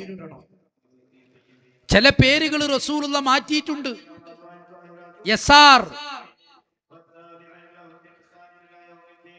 ബർറ, ഇങ്ങനെ തുടങ്ങി ഒരുപാട് പേരുകൾ റസൂലുള്ള മാറ്റിയിട്ടുണ്ട്. ഇപ്പൊ നമുക്ക് മാറ്റാൻ കഴിയില്ല. ഇപ്പൊ മദ്രസയിൽ വന്ന് ചില കുട്ടികളെ പേര് കാണുമ്പോ, കാരണം ആധാർ കാർഡിലും എല്ലാത്തിലും ബർത്ത്ഡേ സർട്ടിഫിക്കറ്റിലൊക്കെ ആ പേര് എഴുതിപ്പോയി, ഇപ്പൊ മാറ്റാനും പറ്റൂല. അതുകൊണ്ട് ഇടുമ്പോ തന്നെ ശ്രദ്ധിക്കണം, ഇല്ലെങ്കിൽ വലിയ അപകടമാണ്. ഒരു കുട്ടിക്ക് യസാർ എന്ന് പേരിട്ടു. യസാർ എന്ന് പേരിടൽ കറാഹത്താണ്. ഇമാം നബവി റളിയല്ലാഹു അൻഹു പറഞ്ഞതായി കാണാം. അപ്പൊ യസാർ എന്ന് പേരിട്ടാല്, ഇപ്പൊ നമ്മളോട് ഒരാൾ ചോദിച്ചു പൊരയില് യസാർ ഉണ്ടോ? അവൻ പറഞ്ഞു ഇല്ല, യസാർ ഇല്ല. യസാർ എന്ന് പറഞ്ഞ എന്താ? അല്ലാഹുമ്മ സ്വല്ലി അലാ നൂരിൽ അൻവാരി വസിറിൽ അസ്റാരി വതിരിയാഖിൽ അഖിയാരി മിഫ്താഹി ബാബുൽ ഇസ്റാ. യസാർ ഐശ്വര്യം, നല്ല ബർക്കത്ത്, നല്ല ഐശ്വര്യം, തുറസ്. അപ്പൊ ഈ യസാർ എന്ന് പേരുള്ള കുട്ടി പെരയിൽ യസാർ ഉണ്ടാ? ഇല്ല, യസാറില്ല. അപ്പൊ എന്റെ പേരയിൽ ബർക്കത്തുമില്ല, ഐശ്വര്യമില്ല, ഒന്നുമില്ല. അങ്ങനെയല്ലേ പറയുന്നത്? അതുകൊണ്ട് ഇതുപോലെയുള്ള പേരുകൾ മക്കൾക്ക് ഇടുമ്പോൾ ശ്രദ്ധിക്കണം. ഇന്ന് ഗൂഗിൾ നോക്കി നമ്മള് ഗൂഗിളിൽ നോക്കിയിട്ട് പേരിടുമ്പോ അതിൽ ഒരുപാട് അറബി അല്ലാത്ത ഭാഗങ്ങളും അതില് ഉണ്ടാക്കി റെഡിയാക്കപ്പെട്ടിട്ടുണ്ട്. ഇസ്ലാമിന്റെ ശത്രുക്കൾ നമ്മൾ ചിലപ്പോൾ മനസ്സിലാക്കാണ്ട് ഇത് അറബിയാണെന്ന് മനസ്സിലാക്കി പേരിട്ട് പോകുന്നു. അതുകൊണ്ട് വളരെയേറെ രക്ഷിതാവ് ശ്രദ്ധിക്കണം. കുട്ടികൾക്ക് പേരിടുമ്പോ ആ പേരിടുന്ന കാര്യം ശ്രദ്ധിക്കുക. പേരിട്ട് കഴിഞ്ഞാൽ അക്കീക്കത്തർക്ക് എത്ര ഇസ്സത്ത് ഉണ്ടാവും. ഒരു ആടൊക്കെ റെഡിയാക്കി ഇതെന്റെ പൊന്നുമോന്റെ അക്കീക്കത്താണെന്നൊക്കെ പറഞ്ഞ് ഒരു അക്കീക്കത്തൊക്കെ അറക്കുമ്പോ ആ കുട്ടികളെ രക്ഷപ്പെട്ടു. പിന്നെ മുടി കളയണം. മൂന്നാമതാണ് മുടി കളയേണ്ടത്. മുടി അൽഹംദുലില്ലാ അത് സാധാരണ ആളുകൾ ഇപ്പൊ ചെയ്തു പോകുന്നുണ്ട്. മുടി കളഞ്ഞ് ആ മുടി തൂക്കണം. എത്ര തൂക്കമുണ്ട്, ആ തൂക്കം എത്രയുണ്ട് അത്ര തൂക്കമുള്ള വെള്ളി സദഖ ചെയ്യണം. മദ്രസയിലേക്ക് തേങ്ങയും ബിസ്ക്കറ്റും അത് അതിന്റെ ഭാഗമല്ല. അതായത് ഒരു നല്ല സദഖയാണ്, ഒരു സന്തോഷത്തിന് വേണ്ടി ഒരു എന്താ പറയാ, ഒരു മധുരം കൊടുക്കലാണ്. അതല്ല, വെള്ളി ഈ മുടിന്റെ തൂക്കത്തിനൊന്ന് കൊടുക്കണം, സദഖ ചെയ്യണം. അത് പ്രത്യേകം ശ്രദ്ധിക്കണം. ഈ നിലക്ക് മക്കളുടെ കാര്യത്തിൽ നമ്മളുടെ തറക്കല്ലിടൽ, വിവാഹത്തിന്റെ ആലോചന മുതൽ നാം ശരിക്കും ഒന്ന് പരിശോധിച്ചു നോക്കിയാൽ നമുക്ക് നമ്മളെ മക്കളെ വിജയികളെ കൂട്ടത്തിൽ ലഭിക്കും. ഇല്ല എങ്കിൽ നമ്മൾ പരാജയപ്പെട്ടു പോകും. ഇനി നിങ്ങൾ നോക്ക്, ഇപ്പൊ നമ്മൾ ഉസ്താദ് വരും. നിങ്ങൾ നോക്ക്, ഇനി പ്രധാനമായി ശ്രദ്ധിക്കാൻ മറ്റൊരു കാര്യം തരും. നമ്മളെ മദ്രസയിൽ വരുന്ന കുട്ടികൾ, ഇപ്പൊ നമ്മൾ സ്കൂളിൽ പോകുന്ന കുട്ടികൾ, ഈ കുട്ടികളെ നാം എങ്ങനെ ഉപദേശിക്കണം? വല്ലാത്ത വിഷമാണ്. മഹാനായ മഅ്മൂൻ രാജാവ് അദ്ദേഹത്തിന്റെ 2 മക്കളെ ഇമാമുൽ ഫർറാ റളിയല്ലാഹു അൻഹു, വലിയ നഹ്വ് അറബി ഗ്രാമർ അറിയുന്ന വലിയ മഹാനാണ് ഇമാമുൽ ഫർറാ. ആ ഇമാമുൽ ഫർറാ റളിയല്ലാഹു അൻഹുവിന്റെ അരികിലേക്ക് ബഹുമാനപ്പെട്ട മഅ്മൂൻ രാജാവ് അദ്ദേഹത്തിന്റെ 2 മക്കളെ ഇൽമു പഠിക്കാൻ വേണ്ടി പറഞ്ഞയച്ചു, നഹ്വ് പഠിപ്പിക്കാൻ വേണ്ടി പറഞ്ഞയച്ചു. സുബ്ഹാനല്ലാഹ്, ഈ 2 മക്കള് ഇൽമു പഠിക്കാൻ പോയ ഫർറ ഇമാമിന്റെ അരികിൽ വെച്ച് എന്തൊക്കെ കാര്യങ്ങൾ ചെയ്യുന്നു ആ കാര്യങ്ങൾ മുഴുവനും ആ കുട്ടികളെ ബാപ്പയായ മഅ്മൂൻ രാജാവ് നിരന്തരം അറിഞ്ഞുകൊണ്ടേയിരിക്കുന്നു. ഒരു ദിവസം മഹാനായ ഇമാം ഫർറ റളിയല്ലാഹു അൻഹുവിന് പെട്ടെന്ന് ഒരു സ്ഥലത്തേക്ക് പോകണം. ഇമാം ഫർറ റളിയല്ലാഹു അൻഹു പെട്ടെന്ന് ഒരു സ്ഥലത്തേക്ക് പോകാൻ വേണ്ടി ഒരുങ്ങിയപ്പോ മഹാനവരുകളുടെ ചെറുപ്പ് അടുത്ത് കാണുന്നില്ല, ചെറുപ്പ് മുമ്പിൽ കാണുന്നില്ല. ഇമാമുൽ ഫർറ റളിയല്ലാഹു അൻഹുവിന്റെ ചെറുപ്പ് അല്പം ദൂരെ വെച്ചിട്ടുണ്ട്.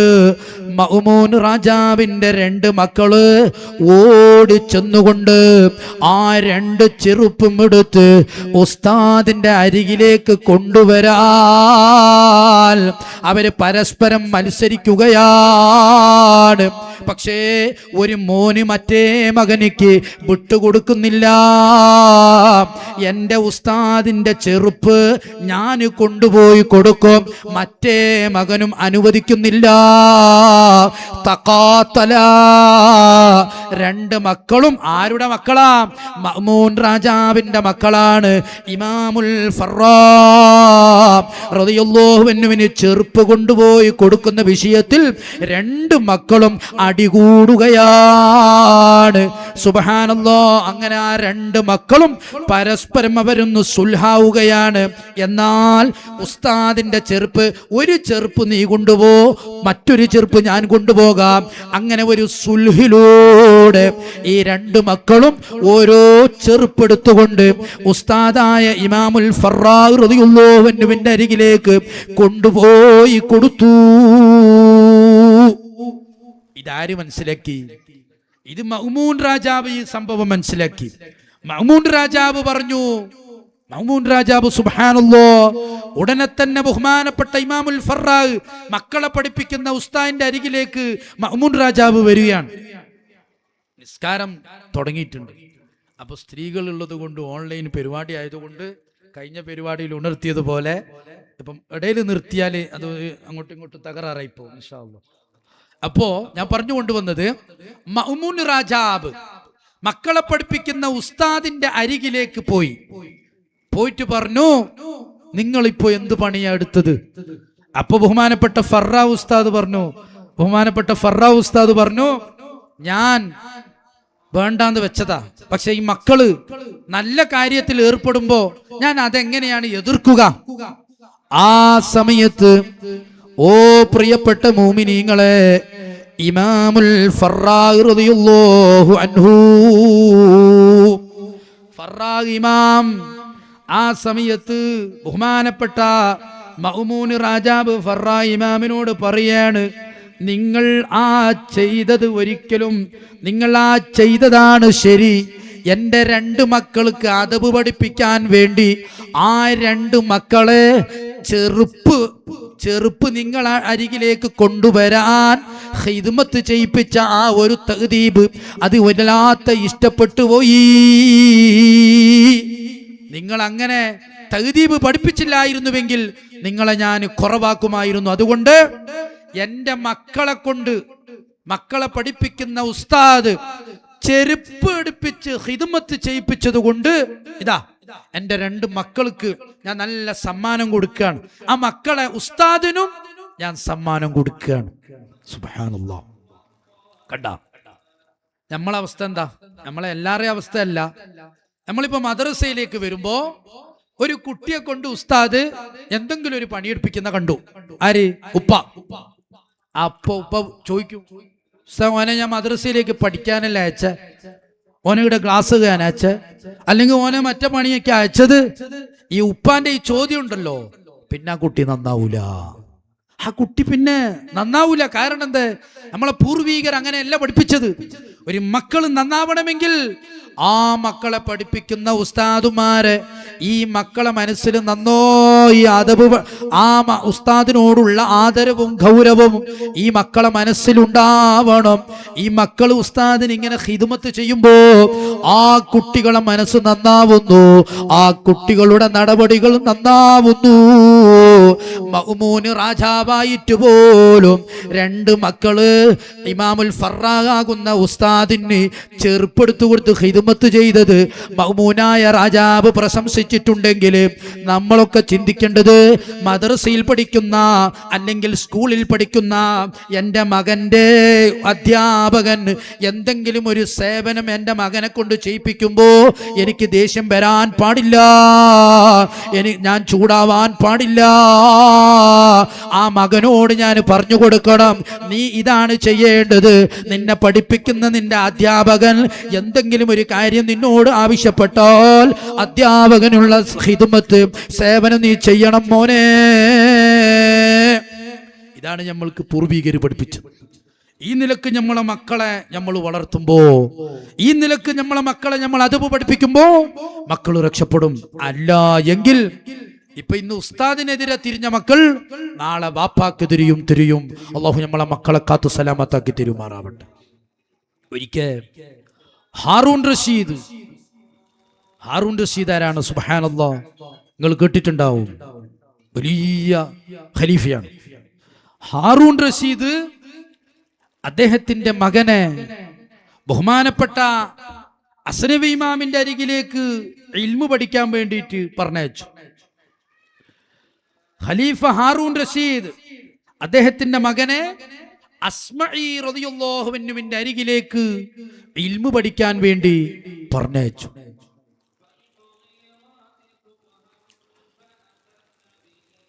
അങ്ങനെ ഇൽമു പഠിക്കാൻ പോയപ്പോ എല്ലാവരും ഒരു 3 ബൈത്ത് ചൊല്ലുക. സുമർറോ അന്നബി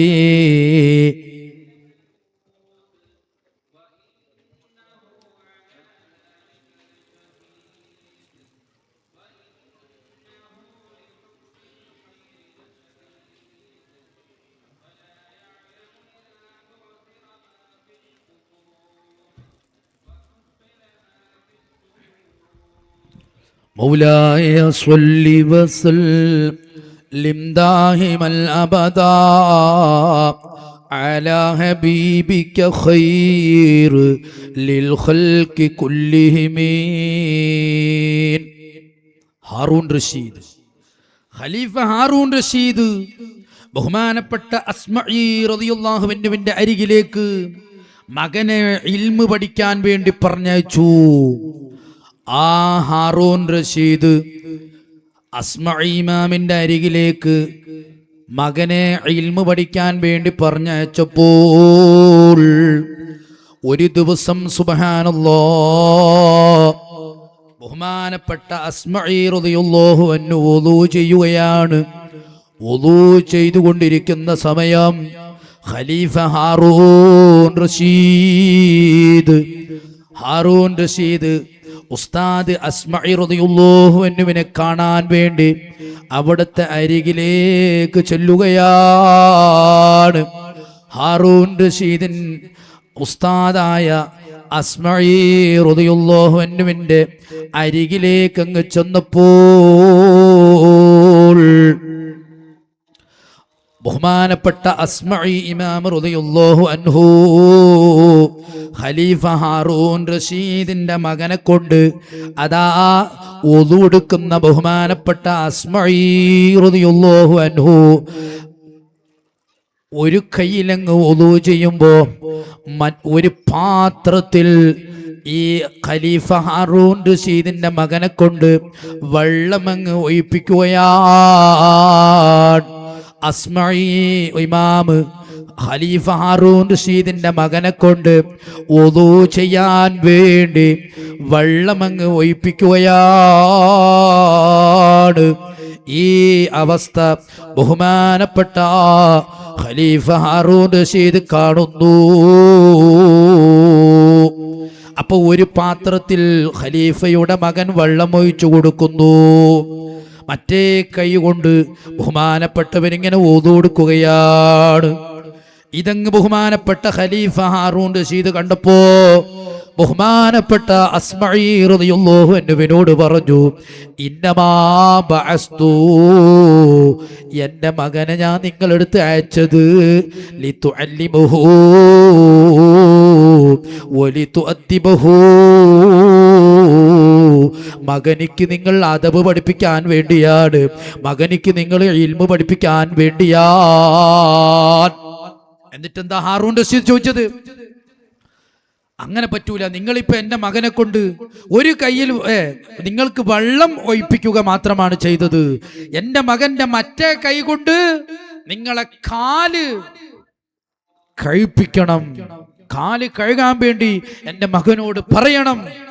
ഇതായിരുന്നു പൂർവീകര് മക്കളെ കൊണ്ട് ശീലിപ്പിച്ചത്.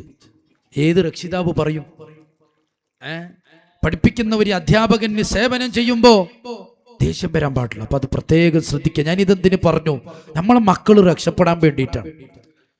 മക്കള് രക്ഷപ്പെടണമെങ്കിൽ മാതാപിതാക്കളുടെ, ഉസ്താദുമാരുടെ, മുഅ്മിനീങ്ങളുടെ ഒക്കെ കുരുത്തവും പൊരുത്തൊക്കെ ലഭിക്കണം. അപ്പോ ചെറുതാവണം.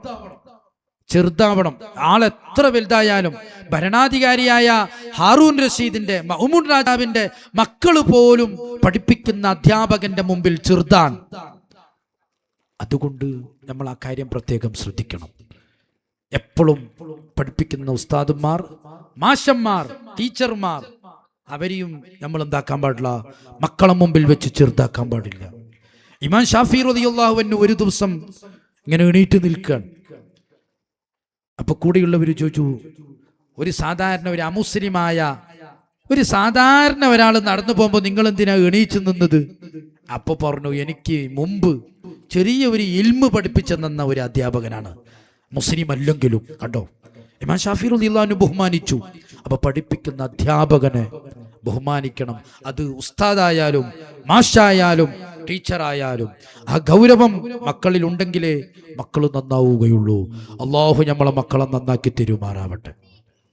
അപ്പൊ ഇപ്പോ എന്തെല്ലാം കാര്യം ഞാൻ പറഞ്ഞു.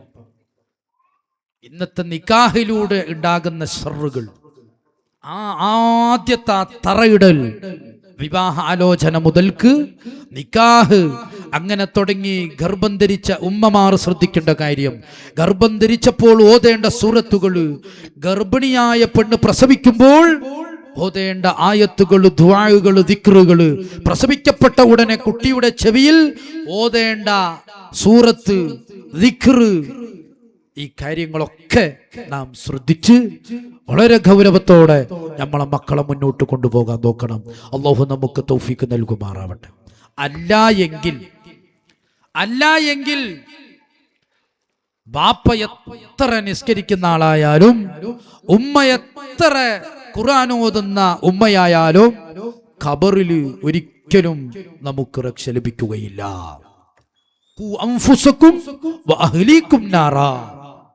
നീ നന്നാവണം. നീ നന്നായ പോരാ, നിന്റെ ഭാര്യ, നിന്റെ മക്കൾ നന്നാവണം. അവര് നന്നാവാണ്ട് നിനക്കൊരിക്കലും സ്വർഗം കിട്ടൂല.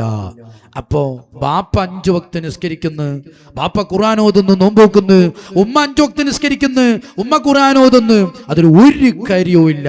അതുകൊണ്ട് വളരെ സ്നേഹത്തോടെ ഞാൻ ഉണർത്തുകയാണ്, മക്കളെ കാര്യം പ്രത്യേകം ഗൗരവത്തിലെടുക്കണം. ഇല്ല എങ്കിൽ മരിക്കുന്ന സമയത്ത് നമ്മൾ കുടുങ്ങിപ്പോകും. മരിക്കുമ്പോൾ നമ്മൾ കുടുങ്ങിപ്പോവും, ഖബറിൽ നമ്മൾ കുടുങ്ങിപ്പോവും. നമുക്ക് പിന്നെ ഈമാൻ കിട്ടി മരിക്കാൻ സാധിക്കൂല. കാരണം മക്കള് ചെയ്യുന്ന തെറ്റിന് ആ ബാപ്പ ഉത്തരവാദിയാവും. അള്ളാഹു സലാമത്താക്കി തരുമാറാവട്ടെ. അള്ളാഹു നമ്മളെ മക്കളെ നന്നാക്കി തരുമാറാവട്ടെ. അങ്ങനെ മക്കളെ നന്നാക്കി, മക്കള് മാത്രം നന്നായ പോരാ, നമ്മളും നന്നാവണം. നമ്മളെ ശരീരത്തെ നമ്മൾ നന്നാക്കണം. ഇത് ചിലപ്പോ ഇങ്ങനെ ആവലുണ്ട്. എങ്ങനെ? മക്കളെ പേടിപ്പിക്കും, പള്ളിക്ക് പറഞ്ഞേക്കും, എന്നിട്ട് ഉപ്പ പള്ളിക്ക് വരൂല. അത് വല്ലാത്തൊരു മോശമല്ലേ? നിങ്ങൾ ചിന്തിക്കും. മക്കളെ പള്ളിയിലേക്ക് അയക്കും, എന്നിട്ട് മക്കളെ പരാതി ഉമ്മ പറയും. ഈ ബാപ്പയോ? ബാപ്പ നിസ്കരിക്കാൻ വരൂല, പള്ളിക്ക് അങ്ങനെ വരൂല, ഇടക്കിടക്ക് വരും. അങ്ങനെയാ പറ്റൂല. നീ ആദ്യം നന്നാവണം. നിന്റെ മാതൃകാപരമായ ജീവിതം ആ മക്കള് കണ്ടു പഠിക്കണം. നിന്റെ നാവിൽ നിന്ന് ഒരാളെ ഗീബത്ത് പറയുന്നത് മക്കൾ കേൾക്കാൻ പാടില്ല. നീ നിസ്കരിക്കാത്ത ഒരു അവസ്ഥ നിന്റെ മക്കൾക്ക് അറിയാൻ പാടില്ല. മക്കളെ കാഴ്ചപ്പാടിൽ എപ്പോഴും നീ നിസ്കരിക്കുന്നവര് ബാപ്പയായിരിക്കണം. നീ എപ്പോഴും ഖുർആൻ ഓതുന്ന ബാപ്പയായിരിക്കണം. മറ്റുള്ളവരെ നല്ലത് പറയുന്നവര് ബാപ്പയായിരിക്കണം. അല്ല എങ്കിൽ നീ ഒരു തെറ്റുകാരനെങ്കിൽ ആ മകനും തെറ്റ് ചെയ്യാൻ കാരണം നീയാകും. അപ്പൊ നീ മരിക്കുമ്പോ നിന്റെ ഈമാനങ്ങ് ഊരിക്കളയും. അല്ലാഹു കാത്തു സലാമത്താക്കി തെരുമാറാവട്ടെ. മരിക്കുമ്പോൾ ഈമാനോടുകൂടെ മരിക്കാൻ ബഹുമാനപ്പെട്ട അബൂ ഹനീഫ റളിയല്ലാഹു അൻഹു 3 പ്രധാനമായ കാര്യങ്ങൾ പഠിപ്പിച്ചിട്ടുണ്ട്. ഒന്ന്, നല്ല കാര്യങ്ങൾ നീ മറ്റുള്ളവരോട് കൽപ്പിക്കണം. എപ്പോഴും നല്ലത് മാത്രമേ നീ പറയാവൂ. നിന്റെ നാവിൽ ഒരിക്കലും ഗീബത്ത് വരാൻ പാടില്ല, നമീമത്ത് വരാൻ പാടില്ല. നീ എപ്പോഴും മറ്റുള്ളവരെ പറ്റി നല്ലത് മാത്രമേ പറയാവൂ. ഗീബത്ത് അത് ഈമാനിനെ നശിപ്പിച്ചു കളയുന്ന വലിയ ഒരു വിഷമാണ് ഗീബത്ത്. എന്താ ഗീബത്ത് എന്ന് പറഞ്ഞാൽ? എന്താ ഗീബത്ത് എന്ന് പറഞ്ഞാൽ? ഞാൻ എന്താ പറഞ്ഞത്? ഇപ്പോ ഈ വാപ്പ മക്കളെ മുന്നെന്ന് ഗീബത്ത് പറയും. ഗീബത്ത് എന്ന് പറഞ്ഞാൽ എന്താ? മറ്റുള്ളവർ ഇഷ്ടപ്പെടാത്ത കാര്യം നീ പറയുക. അത് മറ്റുള്ള ആളിൽ ഉള്ളതാണെങ്കിലും, മറ്റുള്ളവനിൽ ഈ പ്രശ്നം ഉണ്ടെങ്കിലും അവനിക്ക് ഇഷ്ടമില്ലെങ്കിൽ നീ ആ കാര്യം പറയാൻ പാടില്ല. അത് ഗീബത്താണ്. പറയല് മാത്രമല്ല, മറ്റുള്ളവരെ അവര് ഇഷ്ടപ്പെടാത്ത രീതിയിൽ നീ അവരെ നോക്കല്, അത് ഗീബത്താണ്. നോക്ക്, ചിലക്ക സ്വഭാവമുണ്ട് അല്ലേ? ആരെങ്കിലും ഇങ്ങനെ വരുമ്പോ നോക്കിയിട്ട് ഒരു ഇൻസൾട്ട് ചെയ്യും. ഇങ്ങനെ നോക്കുക, കണ്ണുകൊണ്ട് ഇങ്ങനെ കണ്ണുകൊണ്ട് മറ്റുള്ള ആളെ ഒരു ചെറുതാക്കുന്ന സ്വഭാവം ചില ആളുകൾക്കുണ്ട്. ഫഹുവ ഗീബാ, അത് ഗീബത്താണ് കേട്ടോ. പിന്നെ ഒരാൾ ഒരു വാഹനം എടുത്തു, ഒരു വണ്ടി ഒരാളെടുത്തു. ഇപ്പൊ ബഹുമാനപ്പെട്ട നമ്മളെ ഷഫീഖ് ഉസ്താദ് നല്ലൊരു വണ്ടി എടുത്തു. ഉദാഹരണം പറയാം, വണ്ടി എടുത്തിട്ട് ബഹുമാനപ്പെട്ട ഷഫീഖ് ഉസ്താദ് എന്നോട് വന്നിട്ട് പറഞ്ഞു, ഉസ്താദ് ഞാൻ നല്ലൊരു കാർ എടുത്തിട്ടുണ്ട്, നോക്കിങ്ങളും. അപ്പൊ ഞാൻ സ്വാഭാവികമായി ഉസ്താദ് എടുത്ത കാറ് നോക്കിയപ്പോ സംഭവം ഈ കാറ് ബഹുമാനപ്പെട്ട ഷഫീഖ് ഉസ്താദിന് യോജിച്ച കാറല്ല. അത്ര വലിയ പോരാ, ആ കാറ് വലിയ കാര്യമായ കാറൊന്നും അല്ല. പക്ഷെ അല്ലെങ്കിലും ഞാൻ ഷഫീഖ് ഉസ്താദിനോട് എങ്ങനെ പറയണം? മാഷാ അല്ലാഹ്, നിങ്ങൾ എടുത്ത വണ്ടി ഉണ്ടല്ലോ ഉഷാറാ, നിങ്ങളെ വണ്ടി മാഷാ അല്ലാഹ് നല്ല ഉഷാറാ, നിങ്ങൾക്ക് ആ വണ്ടി നല്ലതായിരുന്നു, അങ്ങനെയാ പറയേണ്ടത്. ഞാൻ ഒറ്റയടിക്ക് ഷഫീഖ് ഉസ്താദ് പറഞ്ഞു, നോക്കുസ്തേ കാറ്. അപ്പൊ ഞാൻ ഒറ്റയടിക്ക് ആ കാർ നോക്കിയിട്ട് പറഞ്ഞു, നിങ്ങളെന്തുസ്ത ഇങ്ങനത്തെ ഈ കാറാ നിങ്ങൾക്ക് എടുക്കാൻ കഴിഞ്ഞത്? എങ്ങനത്തൊക്കെ വണ്ടിയുണ്ട്, നിങ്ങൾക്ക് ഈ വണ്ടി എടുക്കാൻ കഴിഞ്ഞത്? അപ്പൊ ഉസ്താദിന്റെ മനസ്സെന്തായി? ഞാൻ വണ്ടി എടുത്ത് ഇങ്ങനെ. ഇത് കാറ് മാത്രമല്ല, ഒരാളൊരു ചെറുപ്പെടുത്തിട്ട് പറഞ്ഞു, എന്റെ ചെറുപ്പ് നിങ്ങൾ നോക്ക്. ഒരാളൊരു വീട് കെട്ടി, വീട് കാണിക്കാൻ വേണ്ടി കൊണ്ടുപോയി. ഉസ്താദ് എങ്ങനെയുണ്ട് എന്റെ വീട്? സംഗതി വീടിന് ഒരുപാട് പ്രശ്നങ്ങളുണ്ട്, എന്നാലും നീ അവനോട് പറയുമ്പോ നിന്റെ വീട് മാഷാ അല്ലാഹ് നല്ല വീടാണ്, പിന്നെ അവനെ സമാധാനിപ്പിക്കുന്ന രീതിയിൽ അതിന്റെ ചില പ്രശ്നങ്ങൾക്ക് നിനക്ക് പറഞ്ഞു കൊടുക്കാം.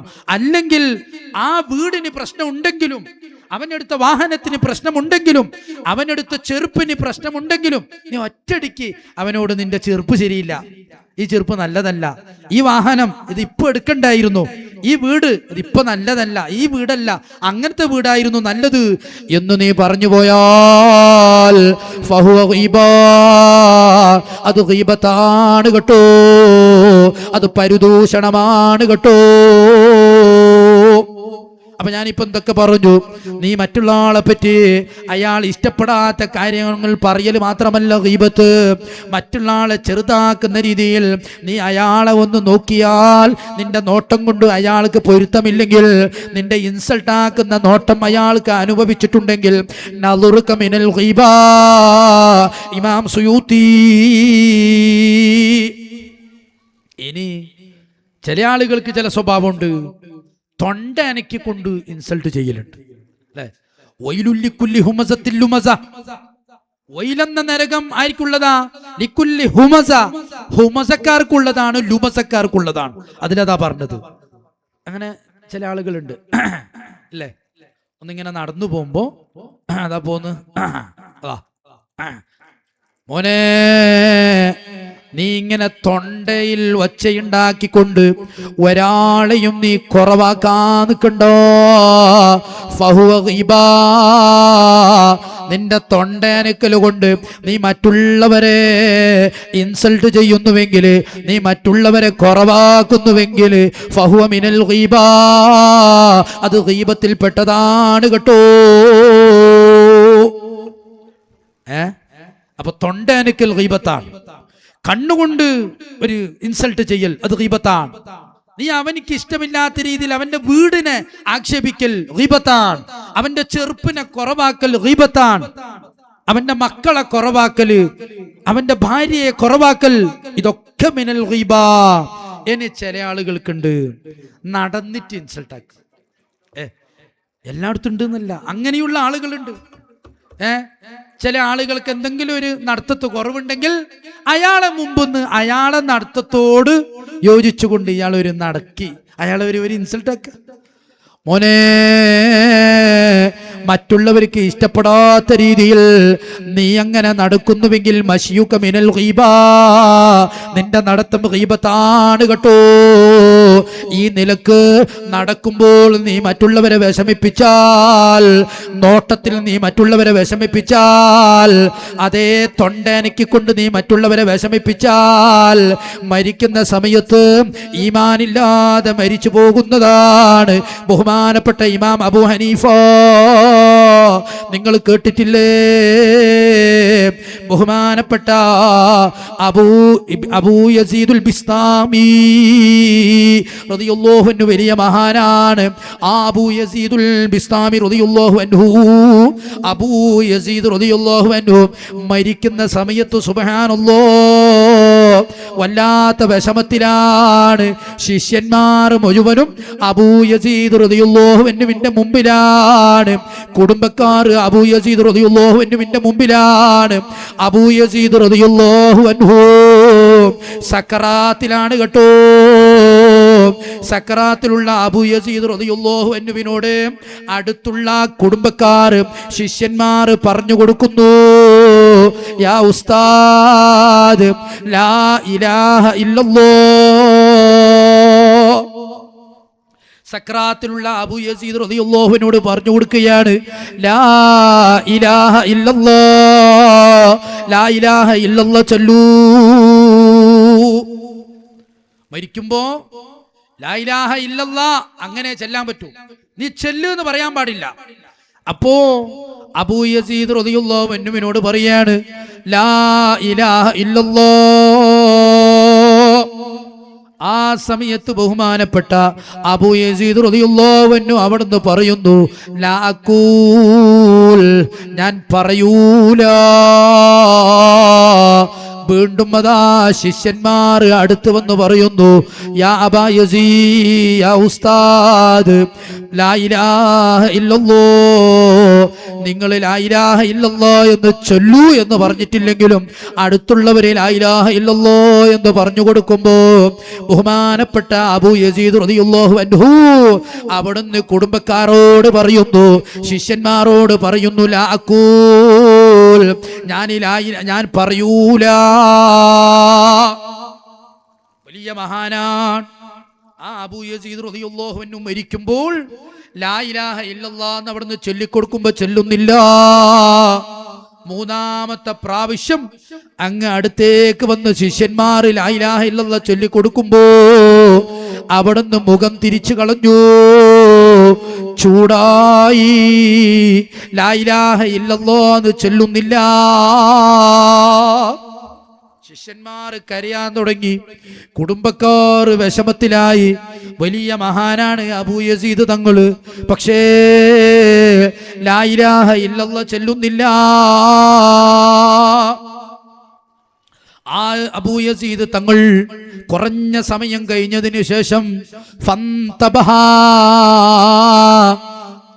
മല്ലേ അങ്ങ് കണ്ണു തുറക്കുകയാണ്.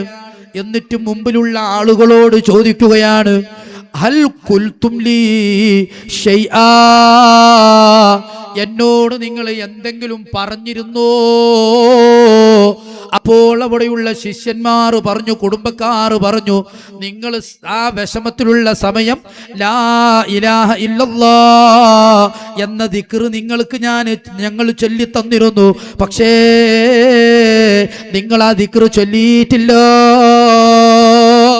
ആ സമയത്ത് ബഹുമാനപ്പെട്ട അബൂ യസീദ് റളിയല്ലാഹു അൻഹു അവിടെയുള്ള കുടുംബക്കാരോട് പറയുകയാണ്, അവിടെയുള്ള ശിഷ്യന്മാരോട് പറയുകയാണ്, ഓ കുടുംബക്കാരാ, എൻ്റെ ശിഷ്യന്മാരെ, നിങ്ങൾ എന്നോട് ലാ ഇലാഹ ഇല്ലല്ലാഹ് എന്ന് ചൊല്ലാൻ പറഞ്ഞപ്പോ അത് ചൊല്ലൂല എന്നല്ല ഞാൻ പറഞ്ഞത്. ആ സമയത്ത് എൻ്റെ മുമ്പിൽ ഇബ്ലീസ് ഉണ്ടായിരുന്നു.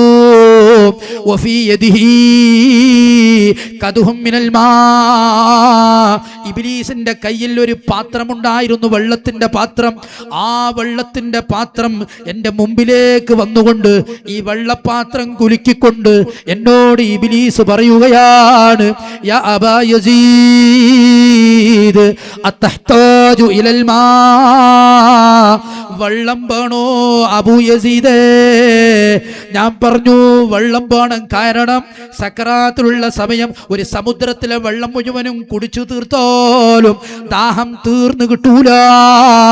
അത്രത്തോളം വലിയ ദാഹമാണ് സക്കറാത്തിലുള്ള ആ ദാഹം.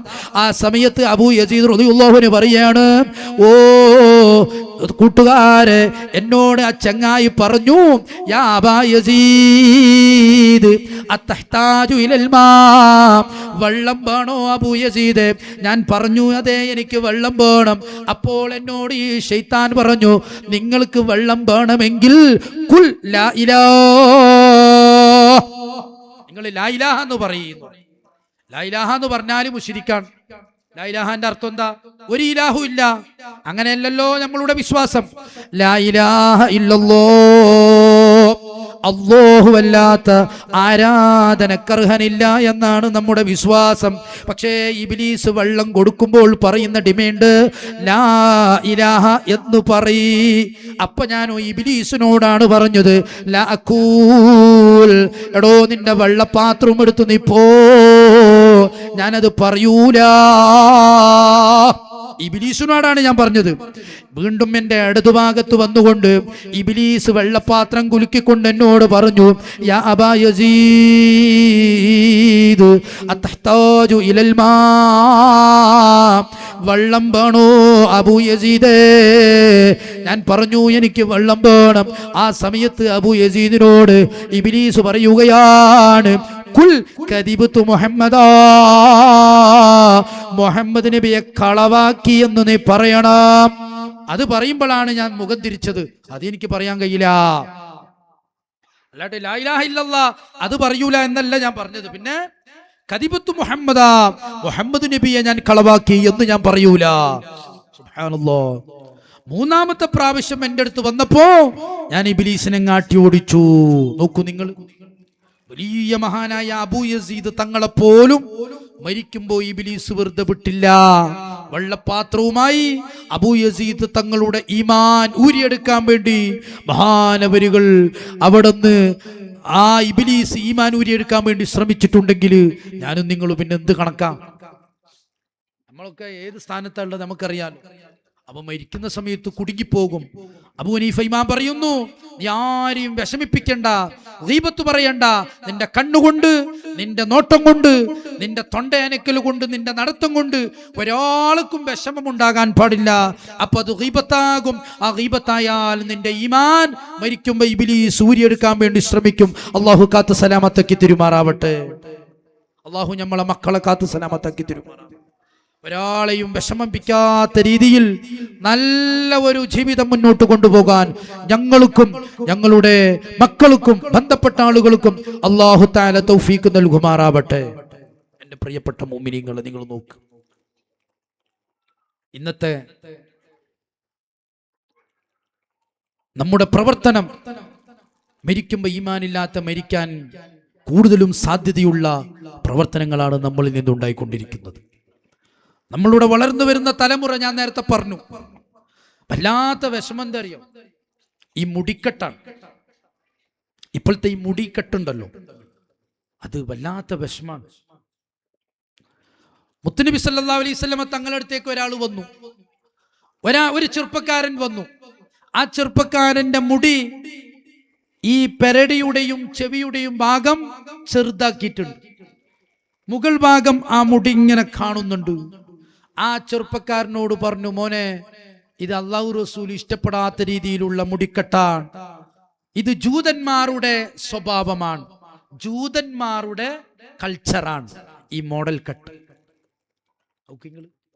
ഫലസ്തീന് മക്കളെ നിഷ്ഠൂരം കൊല ചെയ്യുന്ന നമ്മൾ വീഡിയോ ഒക്കെ കാണാനില്ലേ? ഫലസ്തീനിൽ പോയി ജൂതന്മാർ കാട്ടിക്കൂട്ടുന്ന ആ നിഷ്ഠൂരമായ കൊലപാതകങ്ങളൊക്കെ എത്ര കണ്ട് കരിഞ്ഞവരാണ്. ആ ജൂതന്മാരുടെ ഒരു കൾച്ചറാണ് ഈ മോഡേൺ കട്ട്. അപ്പൊ അവരെ ആ ഒരു ശൈലി നമ്മളെ മക്കൾ സ്വീകരിക്കുന്നുവെങ്കിൽ എത്രമാത്രം ഉണ്ടാവും അതിന്റെ ഗൗരവം? അത് ഓരോ രക്ഷിതാക്കളൊന്ന് മനസ്സിലാക്കണം. ഉസ്താദുമാർക്ക് പറയുന്നതിലൊരു പരിധിയുണ്ട്. മദ്രസയിൽ വെച്ച് അങ്ങനെ മോഡൽ മുടി കട്ടാക്കിയ കുട്ടികളെ ഇപ്പൊ ഉപദേശിക്കാനും കഴിയുന്നില്ല. കാരണം കാലഘട്ടം അങ്ങനെയാണ്. വയലു പറയും, ഉപദേശിക്കും, പക്ഷേ അല്ലാഹും റസൂലും ഇഷ്ടപ്പെടാത്ത രീതിയിൽ ആ ജൂതന്മാരുടെ ആ ഒരു ശൈലിയിൽ ഈ മുടി കട്ടാക്കി മക്കൾ വരുന്ന കാണുമ്പോ വല്ലാത്ത വിഷമാണ്. വിഷമം കൊണ്ട് ആ മക്കളെ പലതും പറഞ്ഞു പോകുന്നു. എപ്പോഴും പ്രശ്നമാണ് നടക്കുന്നത്. അതുകൊണ്ട് വളരെ ശ്രദ്ധിക്കണം. നേരത്തെ ഞാൻ പറഞ്ഞു, മഅ്മൂൻ രാജാവ് മക്കളെ ഉസ്താദുമാർ ഉപദേശിക്കുമ്പോൾ ഒന്നും പറഞ്ഞില്ല. ആ കട്ട്, മുടിക്കട്ടിന്റെ കാര്യം പ്രത്യേകം ശ്രദ്ധിക്കണം. മറ്റൊന്ന് കഞ്ചാവ്. നമ്മളെ മക്കൾ ഏറ്റവും കൂടുതൽ അടിമപ്പെട്ടു പോകുന്നത് ഒന്ന് ഈ മോഡേൺ കട്ട്, പിന്നൊന്ന് കഞ്ചാവ്, മയക്കുമരുന്ന്. നമ്മൾ ഈ ഭാഗത്തൊക്കെ കുറവാണ്. അല്ലാഹു തആല സലാമത്താക്കി തരുമാറാവട്ടെ. നമ്മളെ മക്കളെയും ബന്ധപ്പെട്ടവരെയും അല്ലാഹു തആല സലാമത്താക്കി തരുമാറാവട്ടെ. നിങ്ങൾ കേട്ടിട്ടില്ലേ, മഹാനായ ഇമാം സുയൂത്തി റളിയല്ലാഹു അൻഹു പറയുന്നത് കാണാം, നാളെ മഹ്ശറയിൽ പരലോകത്ത് ഓരോ മനുഷ്യന്മാരും ഓരോ രീതിയിലാണ് ഉണ്ടാവുക. മഹ്ശറയിൽ ഓരോ മനുഷ്യരും ഓരോ രീതിയിലാണ് ഉണ്ടാവുക. ഇവിടെ നിന്ന് നല്ല രീതിയിൽ വുളൂ ചെയ്ത് നല്ല നിസ്കരിച്ച് ഖുർആൻ ഓതുന്ന നല്ല നല്ല മനുഷ്യന്മാർക്ക് പ്രത്യേകം വെളിച്ചവും അവർക്ക് പ്രത്യേകം അർശിന്റെ തണലും പരലോകത്തുണ്ടാകും. എന്നാൽ നാളെ പരലോകത്ത് എല്ലാവരും ഇങ്ങനെ വിഷമിച്ചു നിൽക്കുന്ന സമയം അതാ ഒരു കൂട്ടം ചെറുപ്പക്കാരെ, ഒരു കൂട്ടം ആളുകളെ, മലക്കുകളെ അടിച്ചടിച്ച് കൊണ്ടുവരുന്നു. ഒരു കൂട്ടം ആളുകളെ, മലക്കുകളെ അടിച്ച് വലിച്ചയച്ചു കൊണ്ടുവരുന്നു. ആരാണ് ആ കൂട്ടര്? സുബ്ഹാനല്ലാഹ്. ആ ഒരു വിഭാഗം ആളുകൾ മലക്കുകളുടെ അടികിട്ട് കരഞ്ഞ് തേങ്ങി ഇങ്ങനെ വരുമ്പോ, അവര് വരുന്ന സമയത്ത് അവിടെയുള്ള ആളുകൾക്ക് ദുർഗന്ധമാണ്, വല്ലാത്ത നാറ്റമാണ്. അവിടെയുള്ള ആളുകൾ അവിടെ നിന്ന് വിളിച്ചു പറയുന്നു, ആരാണ് ഈ വരുന്ന ആളുകൾ? അവരെ വല്ലാത്ത നാറ്റമാണല്ലോ, വല്ലാത്ത സ്മെല്ലാണല്ലോ. ആ സമയത്ത് ഈ ഒരു കൂട്ടം ആളുകളുടെ പെരടിയിൽ അതാ ഒരു മാലയിട്ടിരിക്കുകയാണ്. ആ മാലയിൽ കള്ളിന്റെ കുപ്പിയാണ്, കഞ്ചാബിന്റെ ഉപകരണമാണ്. അതേ മയക്കു കൊല്ലു മുസ്കിരിന് ഹറാം. മസ്താക്കുന്ന എല്ലാ വസ്തുവും ഹറാം തന്നെ. അതൊക്കെയും കള്ളിന്റെ ഭാഗത്തിൽപ്പെട്ടതാണ്. അപ്പൊ കള്ളു കുടിച്ചവന്, ബ്രാൻഡി കഴിച്ചവന്, മസ്ത് ഉപയോഗിച്ചവനുണ്ടല്ലോ, അവന്റെ കഞ്ചാബ് ഉപയോഗിച്ച അതിന്റെ ഉപകരണം അവന്റെ കഴുത്തിലാണ് കേട്ടോ. കഞ്ചാവിന്റെയും മറ്റു മയക്കുമരുന്നിന്റെയും ഉപകരണം ഇവന്റെ കഴുത്തിൽ ഒരു മാലയായി ഇടപെടുന്നു. അങ്ങനെ മഹ്ശറയിൽ അവനെ കൊണ്ടുവരുന്നു. അവനെ വല്ലാത്ത നാറ്റമാണ് കേട്ടോ. മഹ്ശറയിലുള്ള ആളുകൾ അവിടെ നിന്ന് ചോദിക്കുന്നു, ആരാണ് ആ വരുന്നത്? മൻ ഹൗലാ. ആ കഴുത്തിൽ ഒരുപാട് ബോട്ടലുകൾ മാലയായി ഇടപ്പെട്ടുകൊണ്ട് കഞ്ചാവിൻ്റെയും മറ്റു മയക്കുമരുന്നുകളുടെയും ഉപകരണങ്ങൾ കഴുത്തിലെ മാലയായി ഇടപ്പെട്ടുകൊണ്ട് ആരാണ് ഈ വരുന്നത്? അപ്പൊ മലക്കുകൾ അവിടുന്ന് പറഞ്ഞു കൊടുക്കുന്നു, ഞാൻ ഇതെന്തിന് പറയുന്നു? ഓ ചെറുപ്പക്കാരെ, കഞ്ചാവിന്റെ പിന്നിൽ പോവണ്ട കേട്ടോ. മയക്കുമരുന്നിന്റെ കാര്യത്തിൽ ഒരു മയക്കുമരുന്ന് ഉപയോഗിച്ചു പോകണ്ട. മഹ്ശറയിൽ കഞ്ചാവ് വലിച്ചവന്, കള്ളു കുടിച്ചവന്, മയക്കുമരുന്ന് ഉപയോഗിച്ചവന് ഒരു മാലയിട്ടുകൊണ്ട് മലക്കുകൾ കൊണ്ടുവരുമ്പോ ആരാണവരെന്ന് മലക്ക് മഹ്ശറയിൽ ചോദിക്കുമ്പോ മലക്കുകൾ അവരെ അഡ്രസ് പറഞ്ഞു കൊടുക്കുന്നു. ഹാദാ ഫുലാൻ ഇബ്നു ഫുലാൻ, ഹാദാ ഫുലാൻ ഇബ്നു ഫുലാൻ, ഇത് നമ്മളുടെ അബ്ദുൽ ഖാദിറിന്റെ മകൻ ഹാരിസാണ് കേട്ടോ. ഈ ഹാരിസ് അബ്ദുൽ ഖാദിറിന്റെ മകനാണ്. ഇവൻ ഏത് നാട്ടുകാരനാണെന്ന് ചോദിക്കുമ്പോ മലക്കുകൾ ആ ജനകോടികളുടെ മുമ്പിൽ വെച്ച് മഹ്ശറ വൻസഭയിൽ ജിന്നുകളുണ്ട് കേട്ടോ, മലക്കുകളുണ്ട്, മനുഷ്യരുണ്ട്. ഓ ജനകോടികളുടെ മുമ്പിൽ വെച്ച് മലക്കുകൾ ഇവനെ പരിചയപ്പെടുത്തുന്നു. ഹാദാ ഫുലാൻ ഇബ്നു ഫുലാൻ, ഇവൻ ആരാണെന്നറിയോ? കഞ്ചാവിന്റെ ഉപകരണം കഴുത്തിലുള്ള, കള്ളിന്റെ ബോട്ടിൽ കഴുത്തിലുള്ള ഈ ചെറുപ്പക്കാരൻ, അതേ ഫുലാൻ ഇബ്നു ഫുലാൻ, അബ്ദുൽ ഖാദിറിന്റെ മകന് ഹാരിസാണ് കേട്ടോ. അവന്റെ നാട് ഏതാണെന്നറിയോ? മോണ്ടുകോളി നാട്ടുകാരനാണ് കേട്ടോ, മംഗലാപുരം നാട്ടുകാരനാണ് കേട്ടോ, മടിക്കേരിക്കാരനാണ് കേട്ടോ. ഓ ചെറുപ്പക്കാരാ, നീ കഞ്ചാവ് ഉപയോഗിക്കുന്നുവെങ്കിൽ, നീ കള്ളിന്റെ പിന്നിൽ പോകുന്നുവെങ്കിൽ, നീ മയക്കുമരുന്ന് ഉപയോഗിക്കുന്നുവെങ്കിൽ, ഓ ചെറുപ്പക്കാരാ, മഹ്ശറയിൽ നിന്റെ കഴുത്തിനൊരു മാലയിടാനുണ്ട്, നിന്നെ ബശളാക്കാനുണ്ട് കേട്ടോ, നിന്റെ ശരീരം നാറാനുണ്ട് കേട്ടോ. അതുമാത്രമല്ല രക്ഷിതാക്കളെ, കഞ്ചാവ് ഉപയോഗിച്ച മക്കളുടെ ബാപ്പന്റെ പേരും മഹ്ശറയിൽ പറഞ്ഞ് വഷളാക്കും കേട്ടോ. അല്ലാഹു കാത്തു സലാമത്താക്കട്ടെ. മാഷാ അല്ലാഹ്. ബഹുമാനപ്പെട്ട അസ്ഹരി ഉസ്താദ് നമ്മുടെ സദസ്സിലേക്ക് കടന്നു വരികയാണ്. എല്ലാവരും വന്ന് സദസ്സിലിരുന്ന് സഹകരിക്കണം. അല്ലാഹു ഉസ്താദിന് ആഫിയത്ത് നൽകുമാറാവട്ടെ. ബഹുമാനപ്പെട്ട പേരോട് ഉസ്താദിന്റെ മകൻ ബഹുമാനപ്പെട്ട അസ്ഹരി ഉസ്താദ് നല്ല വഅളാണ്. സുബ്ഹാനല്ലാഹ്. അല്ലാഹു ഉസ്താദിന് ആഫിയത്തും ദീർഘായുസ്സും നൽകുമാറാവട്ടെ. അല്ലാഹു അക്ബർ, അല്ലാഹു അക്ബർ, അല്ലാഹു അക്ബർ, ലാ ഇലാഹ ഇല്ലല്ലാഹു.